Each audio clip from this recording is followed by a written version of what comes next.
Sit back and get ready to have the most fun you ever had with an electronic device. Was Wainwright a rookie that year? I think he's got a second year. I think I had him on a fantasy team. I had Loudon Wainwright the third. Loudon Wainwright. He's pretty good. Sure, for a guy named Loudon. This show doesn't have enough obscure references. That's our tag. More obscure than a Dennis Miller routine.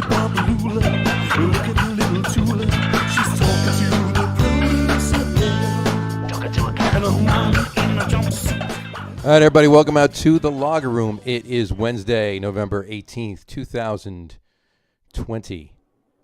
Jersey Johnny coming at you. And with me, as always, are Mr. RadioPete and Mr. Harry Lug Nutz. Say hello, guys. Hello, guys. Hello, hello, hello. Hello. Hello. How are you? Doctor. How are you? How is everybody on this fine day? It's Wednesday. Oh, it's Does that mean anything anymore? No, I don't think so. Sure Doesn't really, right? It means I have to put my garbage cans out. That's, Okay. Yeah, that's true. It does. That means I don't. I don't know. Actually, to put mine, I have to put my garbage cans on Monday nights and Thursday nights. So I can put mine out tomorrow night. Oh. All right. We're in the same boat, you and I. There you go. There you have it. When do you have to put your garbage cans out? That's what we want to know. Comment in and let us know when you have to put your garbage out. Yeah, we got to get a question of the day. Poll going that we will not decide what it is until the opening moments of the show. Absolutely. That's right. That's when we decide when. There's a lot of options though. Monday, tons. Wednesday, Tuesday, Thursday. You guys Monday, do it twice a week? Wednesday, Saturday. That's another one. Wednesday, Saturday. Yeah. Tuesday, Friday. Only in New Jersey do you do garbage twice a week. Come on. Twice a No, week. twice a week, and then Every other week. recycling one day. Recycling a day, yeah, because I got my recycling goes out Sunday night. I got to put my recycling out. Yeah, this is definitely going to reel in the listeners. Yeah, if you're not a fan, come on. then you're You don't- going by now. Harry, you That's don't remember you grew up in the same town as I did. You don't remember. I do. I'm surprised there's recycling. The only thing they used to recycle was the air. This is true. This is true, and I'm not in that town anymore either. So, but in any event, we're going to talk. We're going to talk some sports. We got a lot to talk about tonight. There's a ton going on, so let's kick it off with some football. Let's jump right in with the Giants again. I'm sure they made Harry very happy, winning. It's two in a row. Yeah, It's they're on a heater. They're on the path to mediocrity. Path to mediocrity. A 4 to 5 win season and no chance at the top draft pick. What did you say last week? It's like Groundhog Day. Got 7 more years of Daniel Jones. Yeah. Well, but here's the thing, and you guys are both Giant fans, so I'll ask you this question. Obviously, they're out of the Lawrence sweepstakes, right? That's gone. Yeah. So, but you have to say they're getting better, right? They're playing better. Yeah. We think Joe Judge is a good coach that is probably going to stick around for a while. Sure. So things seem to be improving. And I don't know. I'm not the best judge of football talent or anything. But all the quote unquote former player expert pundits say Daniel Jones has got the goods. Yeah. His turnovers are down. He's starting to play better. It's starting to come together. Now, I know, Harry, you're not a big fan of Daniel Jones. Don't think maybe that he'll ever be. What pundits are you listening to? Oh, I don't know. Some guys on the radio. Yes. Steve Young, I believe, was one of them. Oh, yeah. And Rex Ryan was another one. Oh, so Rex Ryan, he definitely knows quarterbacks. Well, listen. He's If Daniel Jones has one point is game where that- he throws 3 interceptions, Rex Ryan will be telling you how In the grand scheme of things, I would But hope my that point Rex is- Ryan knows more about quarterbacks than we do. But I'm that's sure he knows besides the more about point. it than I do. But my point is, they're getting better. Isn't that what we want to see? Or are you so locked in that he's just never going to be the guy? And, you're right. We're stuck with him for 7 more years. Yeah. Yeah, they're off the respirator, but they're still in the hospital. And they're waiting for the love vaccine. the analogies we got here. Yeah. I mean, they're getting better. They can't get worse. It's true. I mean, I guess they could. Well, they could get worse now. Yeah. Now They, they can. now they can get worse. They're a little better. Now they can get worse. They're playing the NFC East, which is why they have a chance to win some games. Right. This is true. And This is perhaps a division title. Perhaps. true. I mean, you'd have to kind of consider them the favorite, wouldn't you? Dallas can't do anything without Prescott with incredibly duty playing quarterback, and Philly went. We keep saying, well, when Philly gets healthy, when is that? Never. When is that going to happen? Yeah, I forgot to do this, by the way. Let me just throw this up. Here we go. Oh, let's get the crawl. Ooh, look at that. What is that? NFL. I got to figure out what that stands for. All right, you guys talk while I figure it out. But all right, no, you're absolutely right. Philly's Philly's not what they should have been. Dallas is just done. Washington is Washington. I mean, right now, even stepping out as a Giant fan, I would say that the Giants probably look like they stand the best chance to win the division. But let's be realistic. No matter who wins the division, they're losing in the first round of the playoffs. I think it's between. I think the Giants and Philly are probably the two favorites, just based on talent and how healthy both of those teams are compared to Dallas and Washington. But this division. But if you're out of the first pick fishbowl, wouldn't you like to see him win a division, even if it means they might have a squash? They might have a division. But they might have a close game in the playoffs, right? Or they could stumble into a win, depending on who they play. Not likely, but it could happen. But even just getting there, I mean, you've got to look at some improvement. And again, I agree there is kind of that downside, but what do I know? Maybe Daniel Jones will be good enough, maybe he could be Alex Smith good. Yeah. Or maybe better. I mean, they talk about what a great athlete he is. We know he can throw. He's just he's obviously learned how to run. I think it was knows how to run. At least learned how not to fall. Maybe that's what I mean. That's the improvement, is that he made it to the end zone. He hasn't. Well, maybe that's why Steve Young likes him. There you go. Yeah. What we've realized is about 50 yards is about as long as he can run. So the 85 was just way too much. Yeah, he only tripped it. He tripped it around 50. So when they're at their own 48, then you don't really want to call the option. Wait till we get on the other side. Let's do it now. I mean, look, I thought the idea of Joe Burrow playing for the Giants was fantastic. I still think the idea of Trevor Lawrence playing for the Giants would be really exciting. Is Daniel Jones, the worst thing ever? No, but he's how many quarterbacks in the league? He's in the bottom 5. So that's who you have as your quarterback. Okay. And if you're going to stick with them, you better get a really great defense, and you better improve the offensive line. You're saying he's in the bottom 5 of all the quarterbacks in the league, or the best? Yeah. He's in the bottom 5 of the good quarterbacks in the league, because there's some not good quarterbacks in the league. Yeah, he's one of them. He's in the top. He's the top 5 worst quarterbacks starting right now in the NFL. All right. Taking into account people that have gotten hurt, people who's the actual starters in the NFL. So not second stringers. I think he's in the bottom 5. Like you're comparing him to like the backup in Frisco and the no. I'm comparing him to I just said I'm comparing him to the actual starters in the NFL. That's what I was asking. Right. I got you. Oh, okay. I think he would be in the middle of the pack as a backup. I think he's a great backup quarterback. Gotcha. So you would be a proponent of keeping him on the team if they were to get T-Law.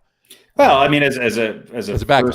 As a first-round pick, I'm not sure you're going to be able to afford that. But 6th pick overall as a backup quarterback. Yeah. When was the last time that happened? Right, well, but that's a double-edged sword, right?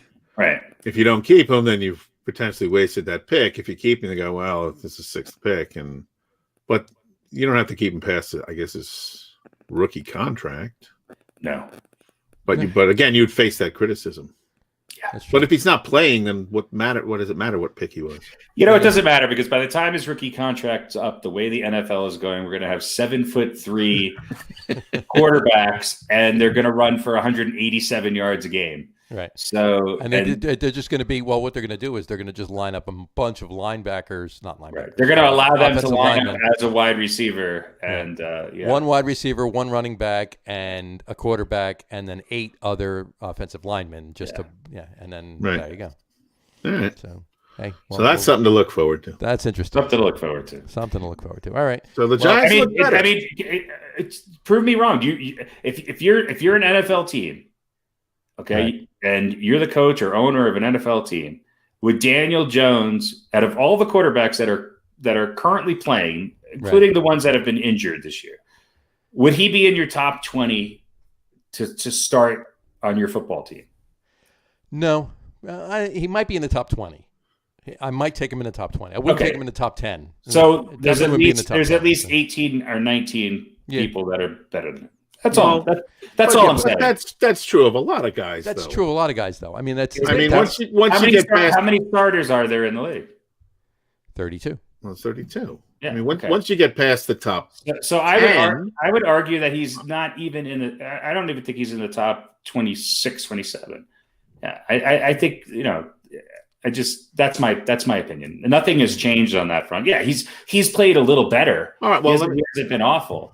Right. But, let me reframe that question a little differently. Let's say the top. Well, you're saying is in the bottom 5. Yes. Is that your bottom 5 or 6 or 7? So let's say the top 25 or 26 are gone. Mm-hmm. then I would start to consider. Okay, there we go. All right, there we go. All right, so maybe that. Now, of course, that wasn't the position the Giants were in when they were drafting him 6th, but he's the best of the. Who would you take? Well, I don't even best want to of ask. The worst. I don't even want to ask if you would take Daniel Jones or Sam Darnold, assuming they were both healthy in that situation. I take Darnold without a doubt. You know what? I might disagree with you. How strange is that? Imagine that. Anyway. Well, you know what? Time will tell. Right. I mean, how do we feel about Eli? As far as QBR, we're all Daniel Jones is 19th. Right. No, I know. But QBR wise, he's ahead of Ben Roethlisberger, Kirk Cousins, Phillip Rivers, Joe Burrow, Cam Newton, Jared Goff, Gardner Minshew, Carson Wentz. I rest my case. He's ahead of them, and he's number 1 in run stumble. Right. Number 1 in run stumble. Well, where is he as far as quarterback rushing quarterbacks? I don't know. He's behind Kyler Murray. He's averaging 12 yards a carry. Last I checked, and this stat could be different, but last I checked, he was number 3 behind Kyler Murray and Lamar Jackson. Okay. But you don't really necessarily want that. No. I mean, that's not by design. Not at all. So much as it is by necessity. But I think it's more intriguing to a lot of people in the NFL at this particular point as far as running quarterbacks go. So and it certainly kind of sets it up for possibilities as far as the offense that you run. Again, not that you want your quarterback to run a lot, but the fact that he can, that is something you can build into an offense. And I think QBR is not the best stat to judge people by, because Ryan Fitzpatrick is number 4, and last time I checked, he lost his starting job. Right. Yeah, he's number 4, and he hasn't played in 3 weeks. Right. So that's just ageism at work. That's all that is. It's crazy. Well, I mean, I'm looking at a list of 30 quarterbacks here, and there's only one person on this list that I would not pick over Daniel Jones, and that's Drew Lock. Well, you know what? I hope you wouldn't pick Drew Lock over Daniel Jones. I mean, that's it. I mean, I'm being completely honest. You would pick Gardner Minshew over Daniel Jones? Oh yeah, really? Why not? No, I mean, he's proven himself a little bit more. Way cooler name. Okay, so maybe there's 2. Well, I'll give you Minshew. Okay, so that's 30 quarterbacks. That's 2. Okay, here's the other ones. You got Rodgers, Mahomes, Breeze, Fitzpatrick, Allen, Ryan, Prescott, Wilson, Carr, Murray, Tannehill. Maybe Tannehill. Okay, that's Bridgewater. Brady, Mayfield, Deshaun Watson, Justin Herbert, Matthew Stafford, Lamar Jackson, Roethlisberger, Cousins, Rivers, Burrow, Newton. All right, I'll give you Newton maybe. Okay, so now that's 3 or 4. Right. So he's 26th. Okay. All right. So my point is proven. There you go. Top 25 are gone. You're taking Daniel Jones. Let me ask this really quick, and then we'll wrap it up. Just a question. How did we feel halfway through Eli's second season, and how do we feel halfway through Phil Sims's second season?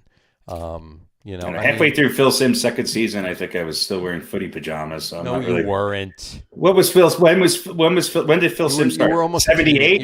He got drafted in 79, so it would have been 1980. Okay. You were 12 years old. You were almost 11. Yeah. So. I'm wearing footy pajamas right now, so yeah, exactly. So, I don't know. I can't say anything about anybody's sleepwear habits. Yeah, exactly. I wear them to work, but that's anyway. But in any event, a couple. And I'll answer your question. In Eli's second season, he was better than Daniel Jones is playing right now.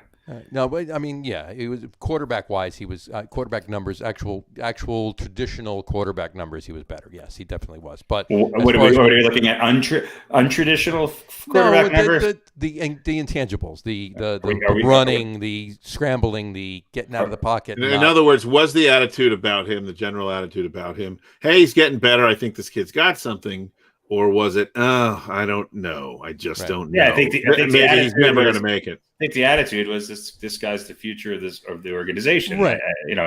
And look, Daniel Jones has had a couple decent games where he's ran the ball. Right. He's no, I mean, he's no Kyler Murray. Right. No, and of course he's not. He's not even an Aaron Rodgers. Is he a Phil McConkey? Well, Phil McConkey didn't play quarterback. So. But I know. Who's the guy I'm thinking of?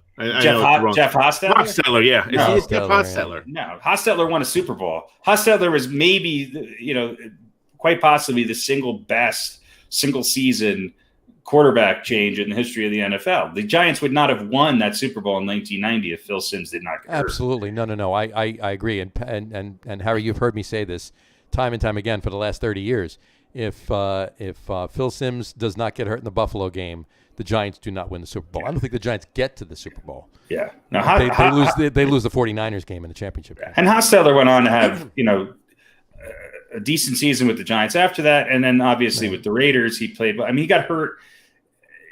I hope Daniel Jones can be that good. I just don't see it. And no, I'm not an expert on quarterbacks, but I just don't think he has, except for Daniel Jones. Except for Daniel Jones. Yeah. I'm just looking at the facts. No. You know what? You're right. But here's the thing. I just don't want to be a homer and say and wish for the best. It's like Here's what the pundits are saying, and here I'm not saying what they're saying, but here's what they're looking at. They're looking at the fact that this is 2 games in a row now. I mean, he's obviously done something. Knock on wood. He's obviously done something about his fumbling. This is 2 games in a row now where he hasn't thrown a pick. He's moving around the pocket. He's throwing a couple of nice downfield passes. He's connecting some spot on connections. He's moving around the pocket, like I said. He's running. He had 60 some odd yards. He was their highest yardage gainer on the ground the other day. So that's what they're looking at. They're looking at everything. You can't. He was accurate. He had a good game, but he threw for 244 yards in a league where people throw for 344. And he has not thrown it. He's thrown 1 touchdown in the last. So in the last 3 weeks, he's thrown 3 touchdowns and 2 picks. Right. No, So he's playing better, but the jury's still in the last 3 weeks because he hasn't thrown a pick in 2 weeks. No. Well, yeah. Yeah. He threw 2 though. 2 though 3 weeks ago. Yeah. So he's played Washington and Philadelphia. Guys. I know what you're saying. Look, I agree. He played Clemson. His QBR would go down. I'm agreeing with you. I'm just saying what they're looking at is all they're looking at. They're not looking at his numbers compared to Eli. They're looking at his numbers compared to. I'm not looking at him next to Eli either. I'm looking at him next to what all of the other quarterbacks in the league are doing, including the ones. And I'm also looking at the potential of the ones coming up behind him that we're now never going to have a chance to get. But but they're looking at his numbers compared to him. That's what they're looking at. Yes. You know what? Time will tell. Let's see what plays out next week and the week after. Well, next week they're not going to lose next week because they're guaranteed to not lose. They're guaranteed to not lose this coming week. So, couple interesting things about the Giants too before we move on from them. Mark Colombo, offensive line coach, got fired today. Yes. He was let go. He's relieved of his duties, so to speak. Apparently there was a heated confrontation, as the story goes, as I've read, and was explained to me. Joe Judge wanted to bring in Dave DeGuglielmo. He was actually the Giants' assistant offensive line coach, back in 04 through 08, which was a decent time for Giants' offensive line, too. He was part of that. He wanted to bring him in. He actually interviewed him in the offseason with Colombo, and Colombo got the job. But Joe Judge wanted to bring him in now to assist Mark Colombo, and apparently Mark Colombo was not too happy about that. So apparently there was a heated confrontation. Rightfully so. There was a report on the word on the street was that there was actually fisticuffs between Joe Judge and Mark Colombo. I would have liked to have seen that, but the Giants have since downplayed that report. Of course. But either way, Mark Colombo has been relieved of his nudies. His nudies? His Well, duties. that too. That was the real reason. That was the real reason. It was an early Festivus. They had their airing of the grievances. Exactly. And, so the new offensive line coach is Dave DeGuglielmo. So say that 5 times fast. Dave DeGuglielmo. All right. Well, listen, this will be a second chance for Joe Judge to get this decision right. Because obviously the first one was not. Obviously the first by one his was own not. admission. So well, Mark Colombo was brought over with Jason Garrett from Dallas. So that's where. I mean, if one thing you could say about Dallas, almost for the last 20 years, is that they've always excelled at the offensive line. Right. So let's see. Definitely. So now the guy that came from that is gone. Is gone. Exactly.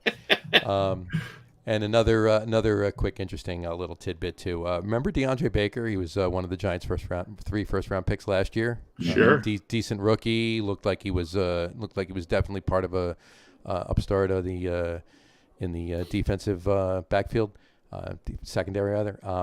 And he was let go this season because he was arrested in Florida and was coming up on charges for robbery, armed robbery.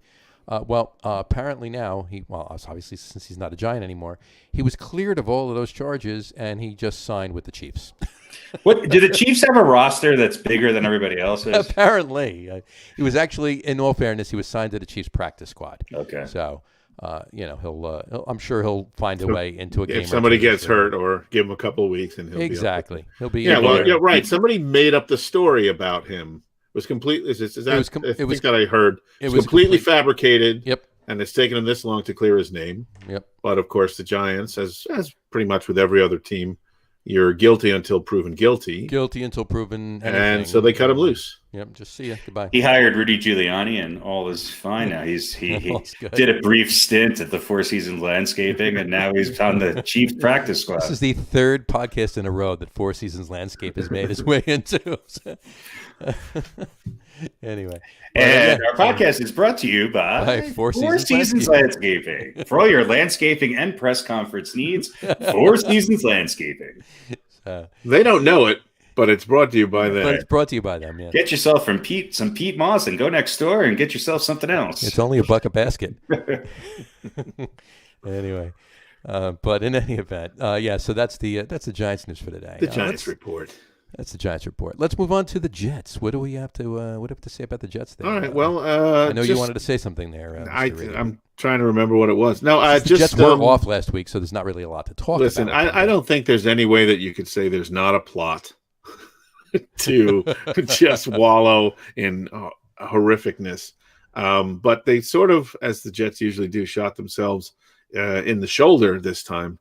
When Sam Darnold originally got hurt and it was, he was examined, and then it was kind of like, oh, well, he can't get hurt any worser. But, that's never true. Right. He can always get hurt worser. And so then that happened a month later. But the problem for them is that, Joe Flacco might actually give them a better chance to win games. And he certainly has he doesn't want to tank for Trevor Lawrence. Joe Flacco wants to get a job next year. So he's going to go out and they've got their right. I mean, he's going to want to do this again, right? And probably not as a backup for Trevor Lawrence. So he's got something to prove, and they've got their full receiving core. And the Jets once again sort of put the inept in ineptitude. Yeah. And I know Mr. Gase said he expects Sam Darnold to play again this season, but that doesn't mean anything. We don't really know what's going on there. So. No, not at all. But you'd think they'd, kind of want to bring him back. But he says, well, now I'm not coming back till I'm 100%. Well, really? That should have kind of been the thought process in the first place, wouldn't it? Wouldn't you think that would be? You would think don't come back before you're actually ready. And then, of course, he gets thrown to the turf, which could have, even if he wasn't injured, that could have caused an injury. But so they're just, they cannot do anything right except lose, which in this case is the one thing that you want. Right. But they may end up blowing that in the coming weeks. Well, yeah, of course. But and that would be very Jets-like. Because, say it with me, they're the Jets. Exactly. That's the Jets report. And that's the Jets report for this week. The Jets report this week has been brought to you by Sam Darnold. Jets report this week has been brought to you by Prozac. For all you Jets fans out there, get a bulk pack. Prozac. Ritalin, I think, is more like Ritalin. Yeah. Jack Daniels, helping you get through Jets games since 1968. Even better. Brought to you by a sleep mask and noise canceling headphones. That's right. So once the kickoff starts, put them on. When they kick the ball off, put them on and don't take them off for 3.5 hours. Make sure you get maximum enjoyment out of the Jets. Enjoy game. every minute of it by not listening to it. By not watching and not listening. All right. So what happened with some night games? I mean, let's go back to last Thursday night. What happened there? That was an interesting game. It was a pretty great game, actually. Yes, you picked that one correct. No, I'm not even talking about my pick. I'm just talking about the game. It was a pretty good game. Now we know you're picking the game. Well, I don't know. Was it? For the Colts, it was. Well, for the Colts, it was. I mean, they doubled them up, right? Was that 34-17 was the final? 34-17, yeah. And not. Well, we'll get to the picks later, but good week for you. Congratulations. The coin's still over 500. The coin is still over 500. And imagine that. Yeah. But yeah, no, it was a pretty good game. I mean, I honestly expected the Colts to do that. Maybe not that. I expected them to win. I expected it to be a good game. I didn't expect the Colts to walk away with it like they did.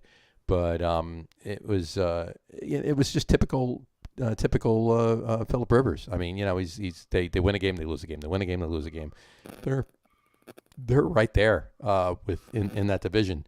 I'm not writing it off that it's the Titans division. I think the Colts can still win it. They're right there with every other team in the NFL who's really good one week and really bad another. Which seems to be, shits their pants the next week. Yeah, if we've learned anything, it's that it's like these kind of losses or whatever, or these games where you really expect one team to win or you fairly expect one team to win. Right. It's a crapshoot. This season is just, it's not like, they lost to a team they shouldn't have lost to, and it was kind of a fluke, and they probably won't do that again this season. Right. 2 weeks later, it kind of happens again. Yeah. And we go from, break it down into the first 4 weeks to the next 4 weeks and who was looking really good and who was really looking bad. And the whole thing is flip-flopped. Right. And I don't think there's really, there's a couple of teams that you could say, well, we know they're really, really good and they'll be there at the end, but sure. Only really a few, in my estimation. Everybody else is subject to potentially having a couple of those bad weeks where they're losing to teams they should beat, or those teams that weren't so good or beating teams that you wouldn't think they would. It's truly anything goes this season. It's crazy. Yeah. And that's even part and parcel to the Sunday night game too. I mean, did we really expect the Ravens to lose the way they did to the Pats on Sunday night? Not to the Patriots. I don't think any of us did. No, and the Ravens are one of those teams that I don't think they have quite the same magic in them that they did last year. No, they definitely don't. It's not the same thing. And Belichick game planned against them, and certainly he did some things that took advantage of the weather. But I mean, this is the Baltimore Ravens. If any team can win in crappy weather, it should be the Ravens. Should be. Yeah. But yeah. Well, look, they're not the same team as they were last year, and Cam Newton isn't the same quarterback as he was the week before either. That's just right. No. I was talking about Baltimore. Where's their running game? Right. Yeah. If it's not true. Lamar Jackson, who are they? Who's he handing off to? Yeah. Who is true. Going to, freeze those linebackers that was going to cause play action to make anybody think that they're actually going to run for a second. Take that element out. Yeah. And then it's, either he's going to run or he's going to throw. And, it gets a lot easier to kind of stop them. And then you shut him down, of course. Mark Andrews hasn't been what he's been in the past this year. He was the top three tight ends, and he hasn't even been in the top 10 this year. Yeah. So you're taking options away from him. And he's not a one-dimensional quarterback, but his strength is not dropping back in the pocket and finding somebody open and throwing. Right. Throwing downfield. So, not that it's easy to beat because they're still a heck of a team and he's still a heck of a player, but again, doesn't have quite the same weapons around him. And I don't care how good you are under center. If you don't have weapons, you're only going to go so far. Right. Exactly. Yeah. But you know what? It's crazy. Like you said, it's 2020. It's really 2020. And you know, specifically speaking of the Ravens, though, they're definitely, like you said before, Harry, they're not what they were last year. That magic is not where they were. It's just not. Yeah. Well, everybody kind of figures out, right? Yeah. When you get a player like that who comes into the league and tears it up, now yeah. Everybody is gaming against that. Yeah. At least that to start with, and then we'll going up and, right, yeah. Especially against a guy like Belichick, who is understanding obviously that his offense is not going to bail him out most days, right, and that he doesn't have a great defense either, so he's going to have to really make the most of what he does have, and that's what he does best. They ran it 39 times for 173 yards, and they didn't even win the battle of time of possession. Baltimore still had the ball more, but by doing that, they kept the ball out of Lamar Jackson's hands just enough to squeak out a victory. And look, don't count New England out in the NFC East. It's crazy to say. Can't count anybody out anywhere. Well, with rare exception. There was no scoring. There was no scoring in that game in the first quarter and the fourth quarter. It was just all the scoring was in the second, third quarters. That was it. But it was just crazy. And the fourth quarter was this deluge. I mean, it was just a downpour. It was buckets of water coming out of the sky in the fourth quarter. So, but old time football. Exactly. And then the Vikings Bears game, on Monday night. I mean, It seemed that the Vikings were up for a while. They were rolling away with it, and all of a sudden they pulled they tried and tried and tried as hard as they could, but despite all their efforts, they still won the game. Yeah, well, I think Chicago did they get no offensive touchdowns? They got a defensive touchdown in that game, They got a defensive touchdown and 2 field goals, yeah. And 2 field goals. So, look. No, special teams touchdown and 2 field Special teams. Oh, yeah. I knew it wasn't the offense, but. It was a 104-yard run back from Devin Hester II. Yeah. So Chicago's lost 4 in a row, right? They're 5-5. 5-5. Foles was carted off the field. He may not be back, and even if he does come back, I don't know what his status is, but I don't even know. He doesn't seem to be the answer in Chicago. No, and we know the coach doesn't think Trubisky's the answer in Chicago. Not at all. And we've seen the Vikings with a guy who can run the ball and extremely well turn into a much better team. Yep. And I think early in the season we said, the Vikings aren't as bad as their 1-4 record or whatever it was. And they're kind of proving that. And Chicago doesn't seem like they were as good as their 5-1 record. So what's funny? Things are evening out in those respects. Absolutely. What's funny too about about Dalvin Cook on Monday night? It seemed overall watching the game, it seemed as if Chicago had his number and he wasn't getting the yardage he had the weeks before. And it's true he didn't. But he had almost a 100-yard game. 30 carries. He was 3-point-something per carry. 3.2 yards a carry, yeah. But still, the fact that their offense is on the field and he's getting those carries, and at least he's getting something out of it. Right. And if you're Chicago and you don't have a kind of an offense that can rack up big chunks of yardage, then you're going to need to be on the field more opportunities. And the more plays in each drive, the more chance to fail in each drive. Right. So and Minnesota had the ball 12 more minutes than Chicago, which is big. I mean, that's a couple of decently long drives, or one very long drive. Right. Justin Jefferson had a great game. I mean, he was at 135 yards on 8 receptions. 8 receptions. Yeah. It was crazy. And I heard a couple of guys talking the other day on the radio, and they were going, who was the last great Chicago quarterback? Let's say since I think. Well, I guess I want to say they might have mentioned McMahon. Well, I mean, just because there was winning involved, and they were like who's been there since then? Like, who's the best since then? And they came up with Jay Cutler. Yeah, well, I mean, Cutler and was I thought a it was quarterback. Right, but not that he was good. But the point was, he's the Jim best. Harbaugh. He's the best quarterback Chicago's had. Yeah, since sort Jim of. McMahon. Yeah, and they're like, well, how do you expect to win? I mean, Well, Chicago's always right. They've always been known for defense, right? Yeah, it's a defense and a running game. That's Chicago, right? But So, the league's just not that anymore, and has progressively become less and less that. But then they have not adapted. Right. Look, and I said Harbaugh, and I was right. I mean, Jay Cutler's with the Bears threw for 23 over 23,000 yards and in 102 games. Jim Harbaugh threw for, the next closest guy is Sid Luckman under 15,000, and then Jim Harbaugh and Jim McMahon. Yeah. So I mean, but Rex Grossman. Yeah, looking at the level of success, though, I think is what they were. Jim Harbaugh had some. I mean, obviously McMahon is the only one to bring him a Super Bowl. Sure, but that certainly wasn't. I mean, he was a big part of that team, but he wasn't lighting it up necessarily. Right. But Jay Cutler's number wise, he had some big numbers. Not as bad. No, I think he got more of a bad rap because of his face. Right. Than anything else. He also had a 62% completion. I mean, he's no Chad Pennington. No, he's no Chad Pennington. But yeah, I mean, my point is that the guys running the Bears, making the draft picks, haven't really done them any favors. And it was also mentioned they traded up to get Trubisky. So, speaking of ineptitude, they traded didn't they pass up on Mahomes too to get Trubisky?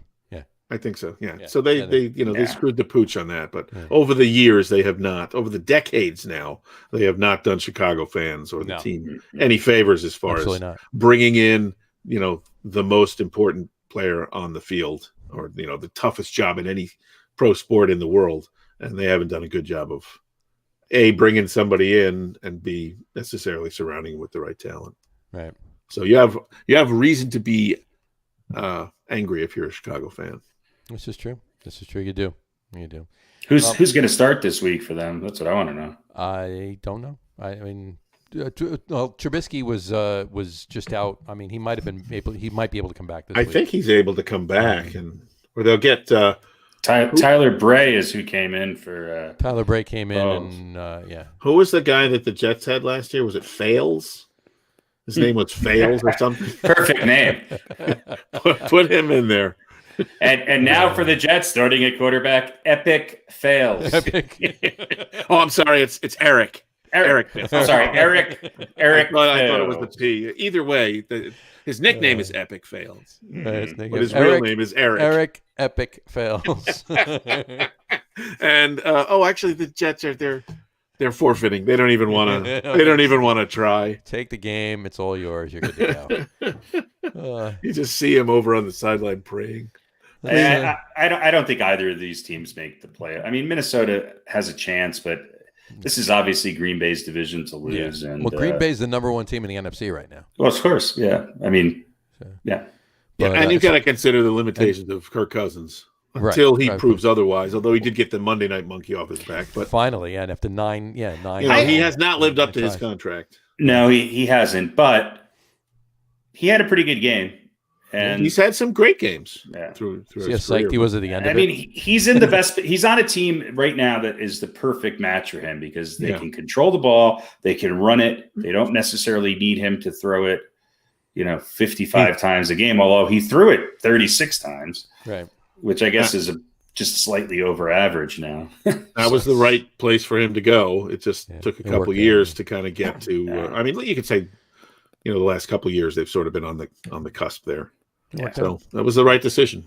And they seem to be the nemesis of a lot of other teams in that division. Yeah. He's certainly glad that he's not in Washington. Well, speaking of the teams in that division, Washington wasn't too far off from winning last week. Yeah, but they wouldn't have done it with Kirk Cousins. No. Alex Smith, would he throw it like 80 times for? Anyway. Yeah. No, you're right. He did. But, I'm exaggerating a little bit, but not much. Well, I mean, you know what though? I mean, the Matthew Stafford though. I mean, he was going toe to toe and came down to that field goal. I mean, it would have gone overtime anyway, right? If you missed the field goal. Yeah. So, but in any event, getting back to the what I was going to say about the Packers, though. I mean, that was, there you go. There's your Gardner Minshew, Harry. Just standing toe to toe with the Packers. I mean, was that? Let me ask you both a question. Do you think that was more the Packers just losing their minds and playing down to the competition, or was that the Jags actually saying, hey, you know what, we actually are a decent football team. Look what we can do against the Green Bay Packers. Other than the San Francisco game, have the Packers and the Falcons, I guess, have the Packers really just beaten up on a team they're supposed to beat up on? Not really. No, I mean, they've scored a lot of points in their wins, but this was the only real nail biter, other than the games they lost. Obviously, this was the only real nail biter of the games that they won. Well, they only won. That's right. They lost to the Vikings, actually. Yeah. I don't know if maybe sometimes they just kind of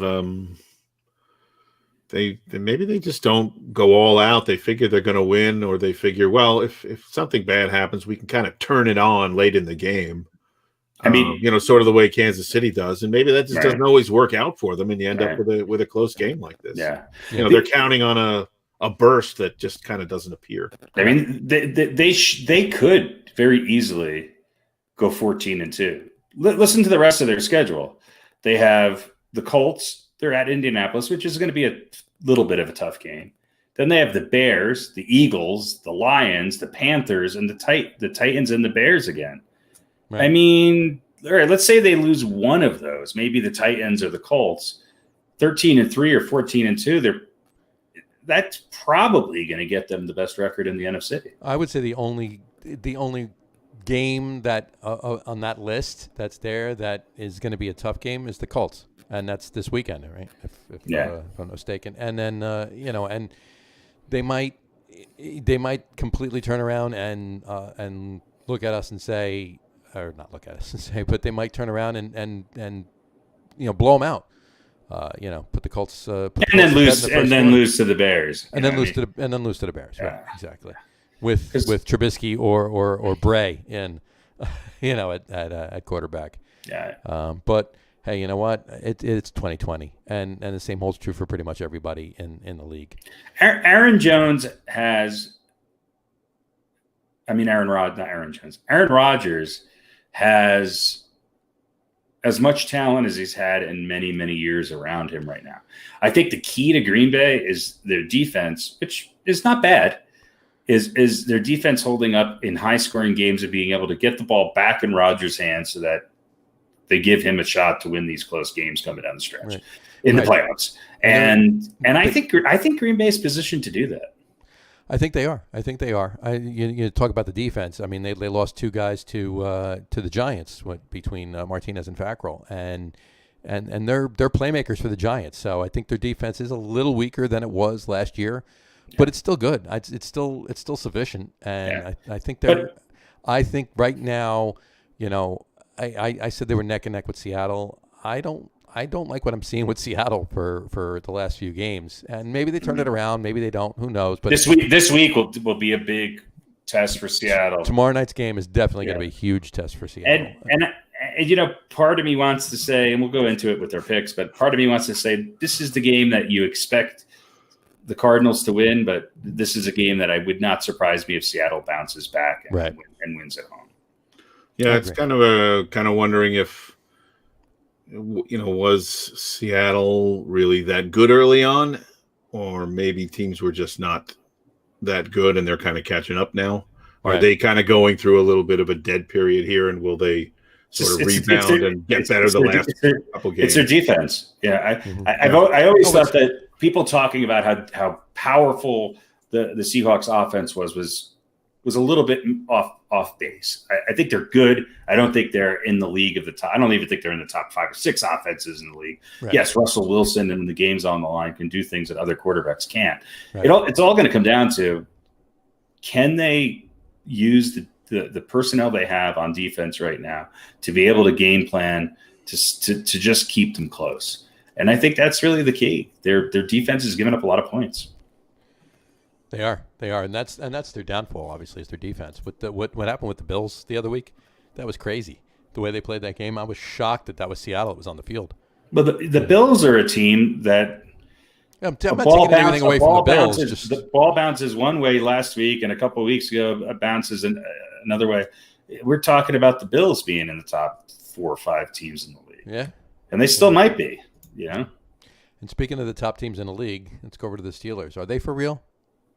They seem to know how to win, and Roethlisberger seems to be grooving in this offense. 4 touchdowns after coming off a game where he got hurt. Right. Yeah, I think they are for real. Do I think they're better than Kansas City? No. But do I think they're better than any other team in the AFC other than Kansas City? But they're only going to have to beat Kansas City once, right? Well, yeah. That's still a tall order, but as we've seen, it's not impossible. Well, 2 years ago, the Pats did it. Was that the AFC championship? It was the AFC championship game. Championship game. Yeah.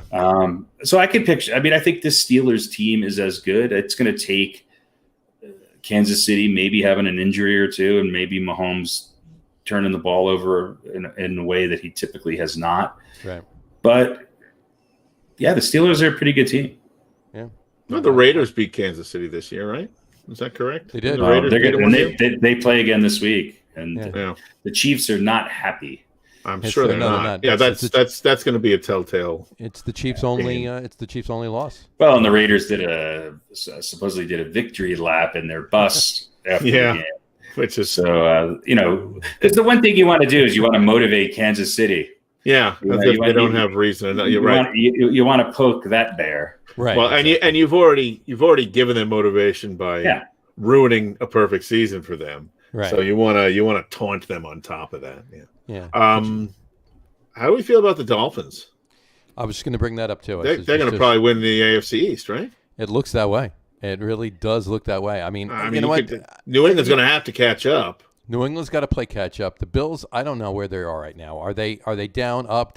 Where are they going? Do you have more questions about the Bills or about the Dolphins? I have more questions about the Bills than I do about the Dolphins. Bills have more potential, it seems. Bills definitely have more potential. They're less consistent, it seems. Absolutely. And so what the Dolphins are doing right now, I'm shocked that they're not 1 or 2 games ahead. I mean, what if the Dolphins are pretty good?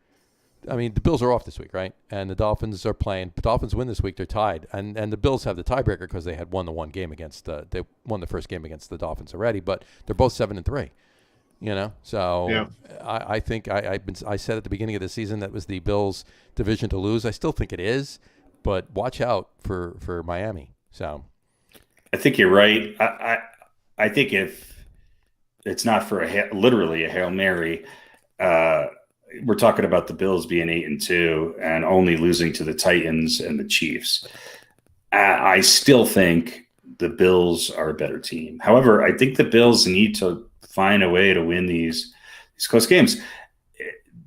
They didn't necessarily light up the Jets. They only won by 3 against the Patriots. It seems like the Bills are again one of these teams that kind of plays up to their opponent. Right. And they only beat Miami by 3 back in week 2. So I think they're really close. I still, there's something about this Bills team that I think if they can just hold on a little bit more, I think that they can win this division. I think it's going to take a lot to go right for New England to bounce back and even have a chance, but I think if I had to pick a team, I still think Buffalo wins this division. Although Miami, because the other shoe has to drop at some point for Miami. Right. The learning curve, the sort of growing pains have to show up at some point. It could just be a charmed season, though. I mean, they might experience those growing pains next year. Yeah. Right now, Miami, even though they're not leading the division, they're still in the wild card. So they're still making the playoffs. So that still may happen too. Even if the Bills win, Miami still might be there come playoff time. So and we have to consider the fact that I think you're right, Harry. The growing pains of being a rookie are going to catch up to Tua at some point. But we do have to consider the fact that maybe he's just one of those guys who comes in and plays really well, maybe not superstar well, but plays really well as a rookie. And obviously he did have about half a season or close to half a season to sort of sit and watch and learn. And maybe that's all that he needed. I mean, he looks pretty good. And again, the pundits are saying, they're saying he's the real deal. So it's going to be very interesting. And they beat the Rams, albeit I think he didn't play in that game. But, they've won against three pretty darn good teams. I mean, the Chargers' record doesn't really reflect it, but beating the Rams, the Cardinals, and the Chargers 3 weeks in a row, that's a good run. If the Chargers had a better defense, the Chargers' record would be different too. And so. I think it was the Chargers I saw last week. They've lost like 4 or 5 of their 6 or 7 losses have been like 4 points or less, or less than a touchdown. I think they've lost their defense. They're kind of right. They can't stop anybody like so many other teams. They can't stop anybody on that last drive, but they've been in it. And Justin Herbert's looking pretty good. I feel sorry for that guy because he's maybe outplayed every other rookie in the league. You know what? Though, but being on a losing team, he's not getting that recognition. He's got to be having fun though. I mean, he's a rookie and he's playing very well, as well as any rookie quarterback you could hope. Yeah, and he's look at the guy that he's replacing too. Right. Yeah, right, an icon. You think that's how do you follow him? Even though he didn't really win the big one, but I think he's nobody is going, oh man, I wish we had Rivers still. Even though they're not winning, I think. Well, I mean, I'm sure some people are saying that, but it doesn't seem to me that's the general mood that everybody's. Well, they're saying that now because of what Phillip Rivers is doing in Indianapolis. But I would say Herbert's doing just as well as Rivers, and maybe a little bit more consistently. Right. And if Rivers does what Rivers does in Indy at the end of the season, then it's going to be, that's Phillip Rivers. If he can't quite get over the hump, they'll go, that's Phillip Rivers for you. Exactly. Have fun, Indy. Ha ha. We got a hot young stud now on the. I just feel like watching Phillip Rivers play for the Colts was like watching Brett Favre play for the Vikings. Mm-hmm. He doesn't seem not like the he's Jets, the Vikings. Well, the Vikings. It doesn't seem like Rivers has lost much. No, not really. No, he really hasn't. All right. Well, why don't we do some picks? Beaten by the coin. Beaten by the coin. I'm sure I'll lose to the coin. No one wants to be beaten by the coin.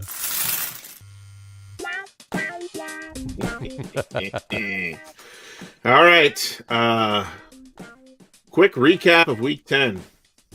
Jersey solidifies his lead. Oh, I'm sorry. 3-1. You picked Baltimore. So you went 3-1. Good for you. The coin went 2-2 with wins with Indy and New England, losing with Chicago and Philly. Everyone lost with Philly except for Gianni. Yours truly 1-3. Yuck. And Harry, you get the bagel. 0 for 4 last week. That's a horrible week. Yeah, it's a bad week. So let's see. So Johnny leads 28-7. That's ridiculous. You're getting professional advice, I'm sure. I think you're 28-7. That's ridiculous. It's the gnome I'm 5 games back. The gnome over there is telling me who to Is that what it is? Yeah. Yeah. I'm 5 games back. Harry's 8 games back. The coin remains 1 game over, 10 games back of the leader. So everyone still pretty safe from the coin. Yep. Not me.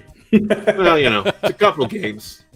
We've got a few weeks left, so we got 7 games next week to pick. So don't worry about that.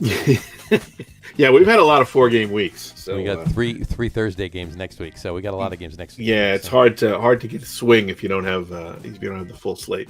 All right, so tomorrow night is Arizona at Seattle, and we'll let Mr. Big Shot 28-7 go first. Why not? We're gonna make you pick at first every pick. You're gonna make me pick first every pick, are you? Yeah. No, I wouldn't do that to you. All right. Well, you know what? I would definitely pick the Cardinals, but I think Harry's right. This is the week. You think that the Cardinals are going to win this game, but Seattle's home, and not that that's meant a whole hell of a lot this season with nobody in the stands, but I think Seattle's winning this game. Yeah. Okay. Johnny likes Seattle. Harry, you want to go? You want me to go? No, go ahead, Pete. I'm contemplating. Pondering. You're pondering. I'm pondering my inability to. Pondering. I tend to agree with everything you just said, John. I think Arizona's on the come, as they say. They are getting hot and staying hot. I think they're going to play better throughout the rest of the season, but I don't think it'll be enough this week, even in Seattle. I don't think that really means much. So I'll take the Cardinals. Go for it. All right. Should I flip?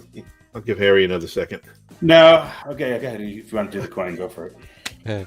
Well, hold on to the answer and let Yes. Harry go. Okay. Yeah. That's a good idea. All right. I don't know why. I'm going to go with my gut. I everything I said. I think this is a do or die game for Seattle. Having said that, I think this is what Seattle is turning into, and I'm going to pick the Cardinals. It doesn't make any sense really, but I can see them winning this game. All right. Okay. Okay. Well, I can too. All right. Here's the coin. All right. I can't see it. Anyway, it's heads. So they pick Seattle. So Pixie, coins with me. So Johnny and the coin once again together. Good. All right. Getting the coin. Johnny and the coin. Let's see. I wrote the Jets against Chargers. Chargers. Because Yes. there's 50 LA teams. I Okay. can't just put LA. Anybody want to take the Jets? Is this the week? No. Those Chargers and no, they're No. Justin Herbert's getting a win this the week. kid's going to get his third win. Yeah. All right. Anybody? Yeah. No. Okay. Sorry, Pete. I should have put that in. When I made up the chart, I could have put the C in there. All right. Let's see what the coin says. Coin says heads, which is the home team, and so we're all betting on the Chargers. Everybody's taking the Chargers. KC and the Raiders. You go first this one. Yeah.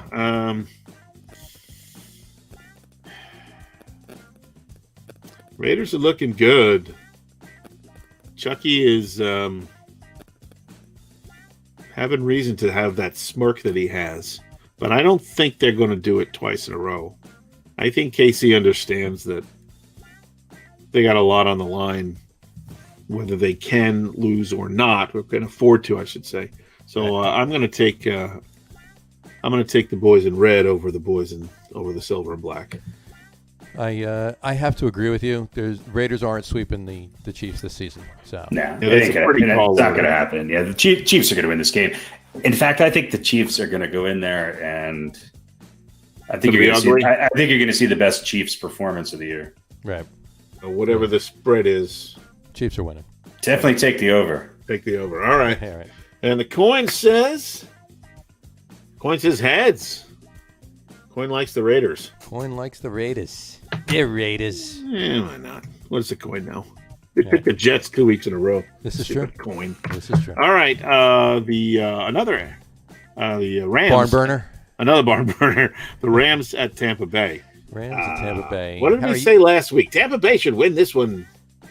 Going away, right? Yeah. No, they. Well, they did last week. It was the week before. The week before, 2 weeks yeah. ago. Yeah. So I guess Harry, you're up first. You got to pick one. I'm going to go with the Bucs at home. I think this team is gelling a little bit, and I think they've got enough. I think they have enough to beat the Rams.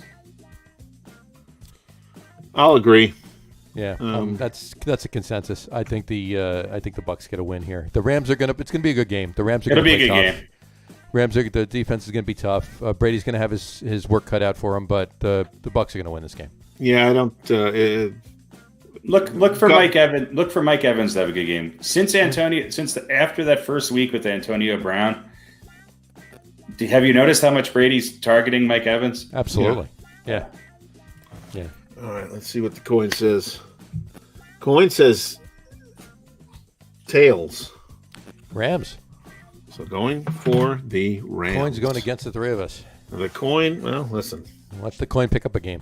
Anything can happen in this league. So there we go. There's our picks. I'll post them. I don't know. Maybe tomorrow.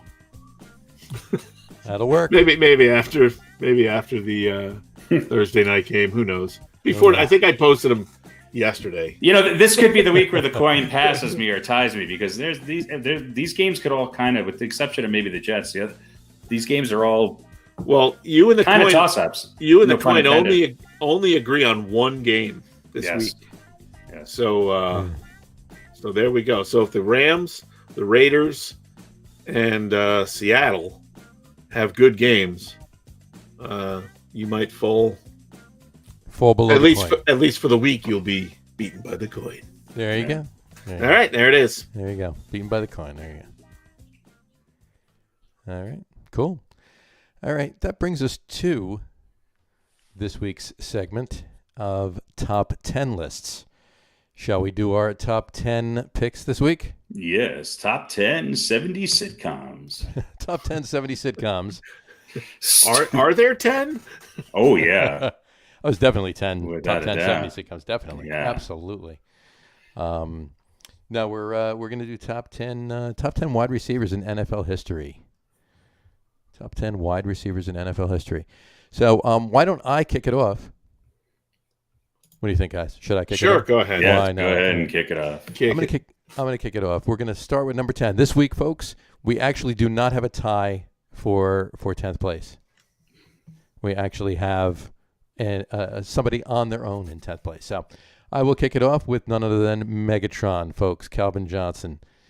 Calvin Johnson was drafted in the first round with the second overall pick in the 2007 draft by the Detroit Lions. Played his entire career with the Lions.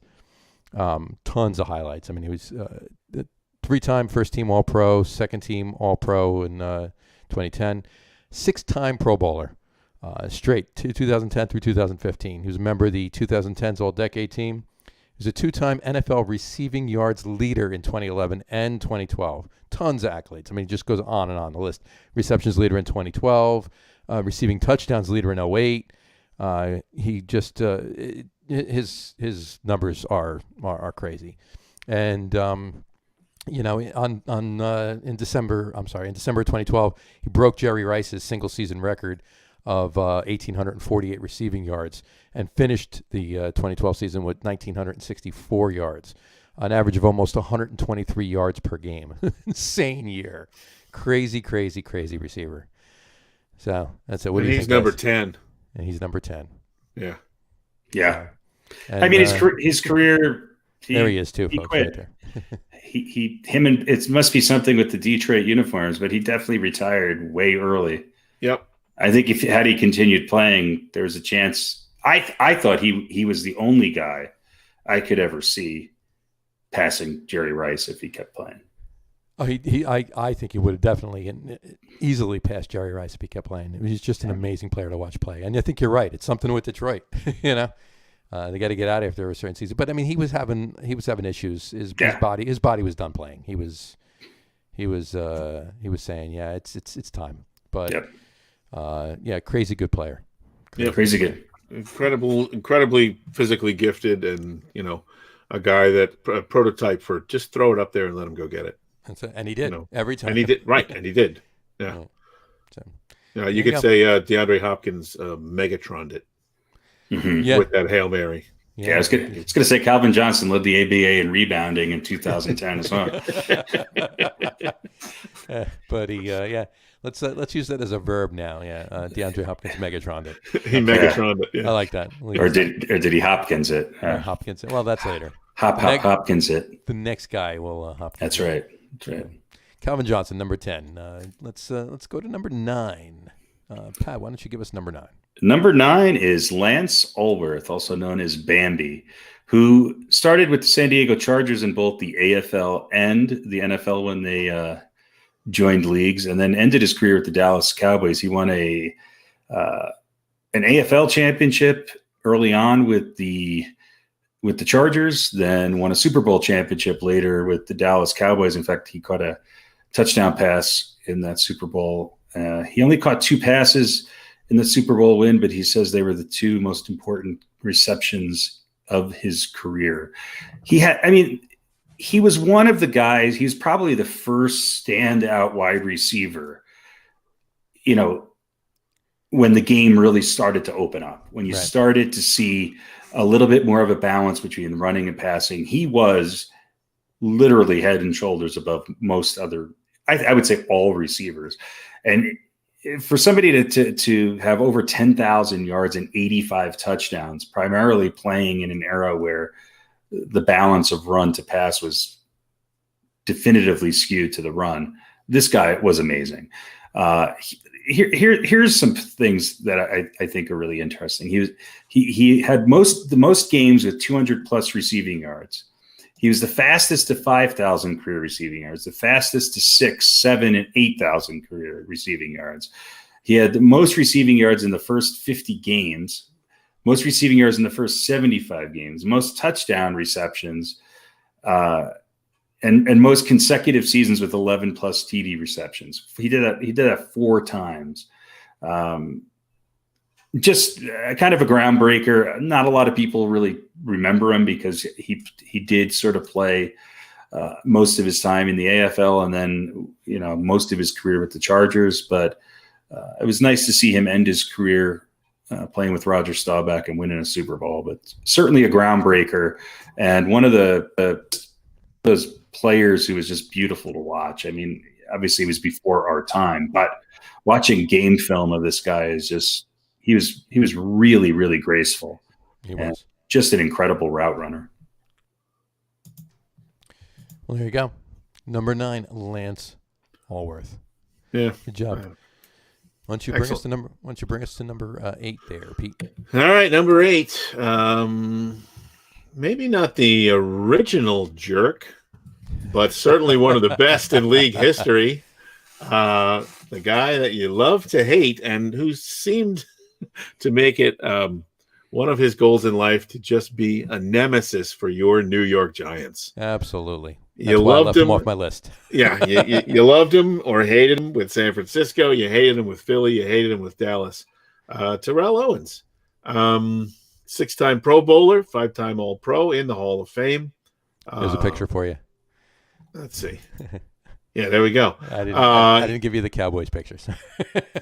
that was a moment when even I hated him, but of course, when he was on my team, I loved him. Over his career, 15 years, I believe.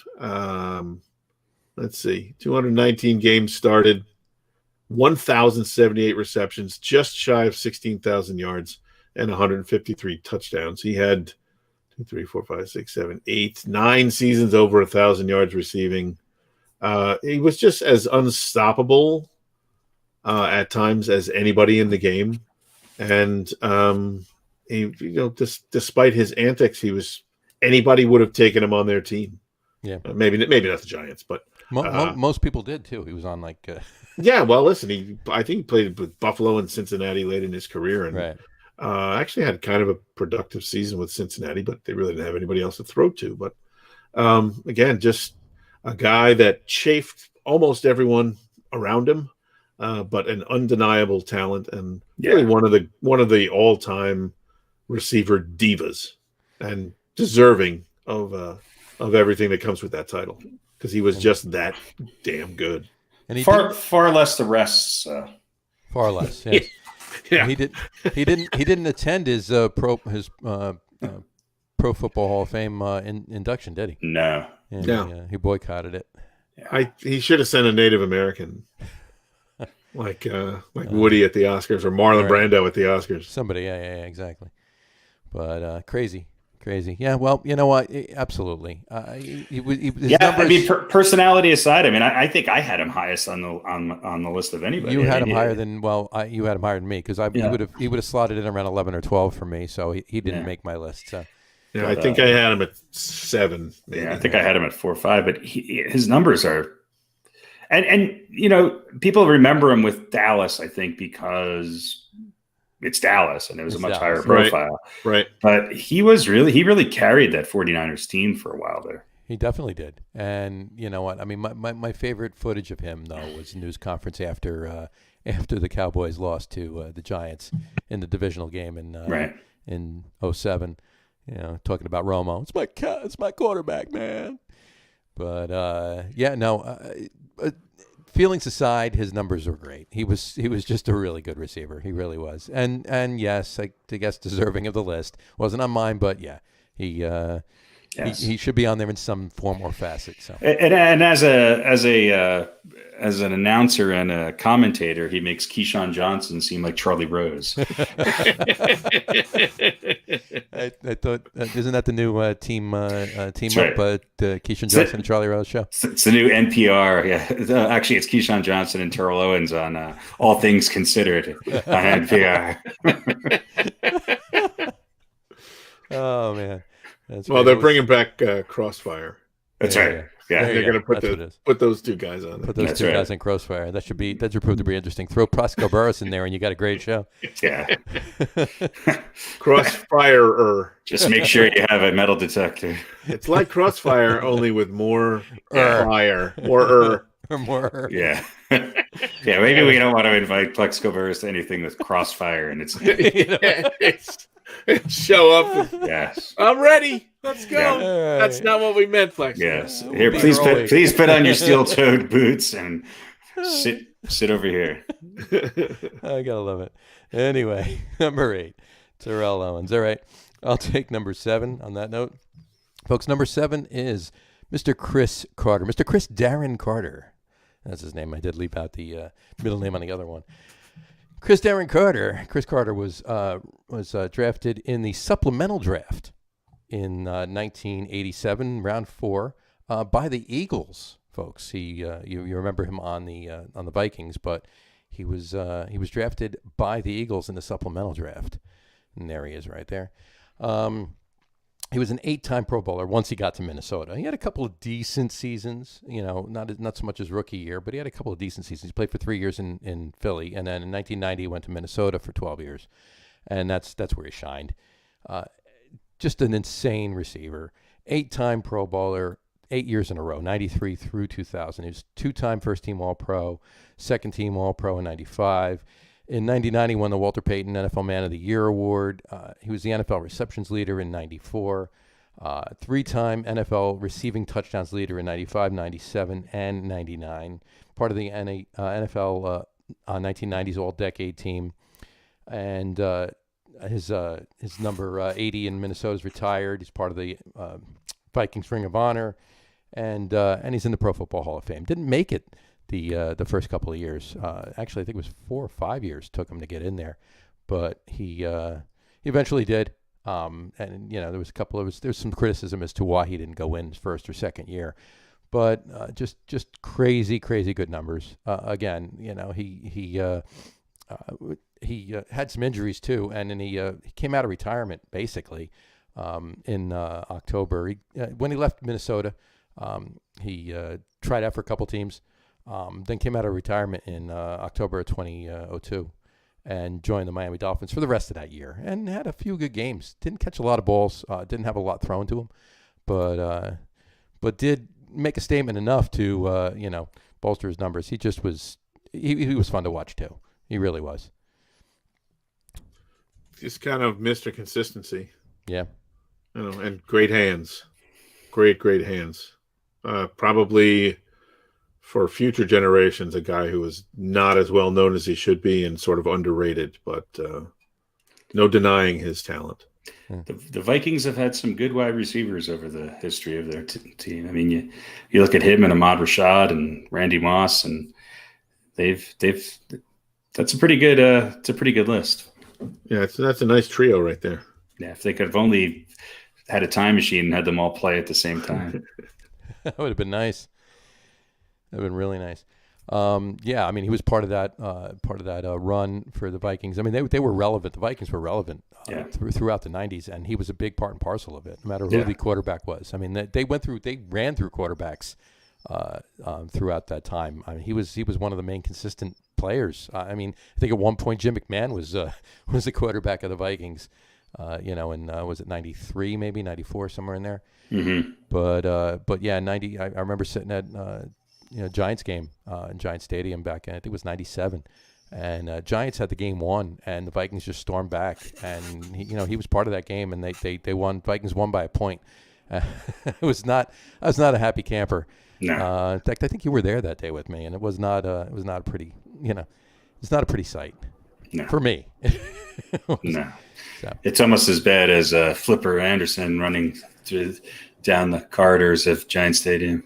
That was one of my favorite memories. That was actually that one edges out the Vikings game for me. Yeah, Harry. So yeah. But in any event, there you go. Number 7, Chris Carter. Why don't you take number 6 there, Harry? Number 6 is Don Hutson, who might I think he probably also wind up maybe in the top 10 NFL players of all time. Played for the Packers really early on in 1935 to 45. He was also a coach from 44 to 48. So in his last 2 years, he was also an assistant coach and a player. For a lot of his career, he played offense, defense, and special teams, as a lot of people did back then. But he had 488 receptions, almost 8,000 receiving yards, 99 touchdowns receiving. He also had 30 interceptions and was the kicker.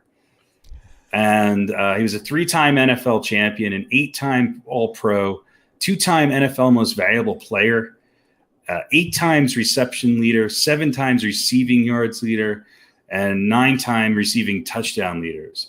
So here's, I think, what really stands out is that he was the NFL 1930s All-Decade team, and then he was the NFL's 50, 75th, and 100th anniversary all-time team.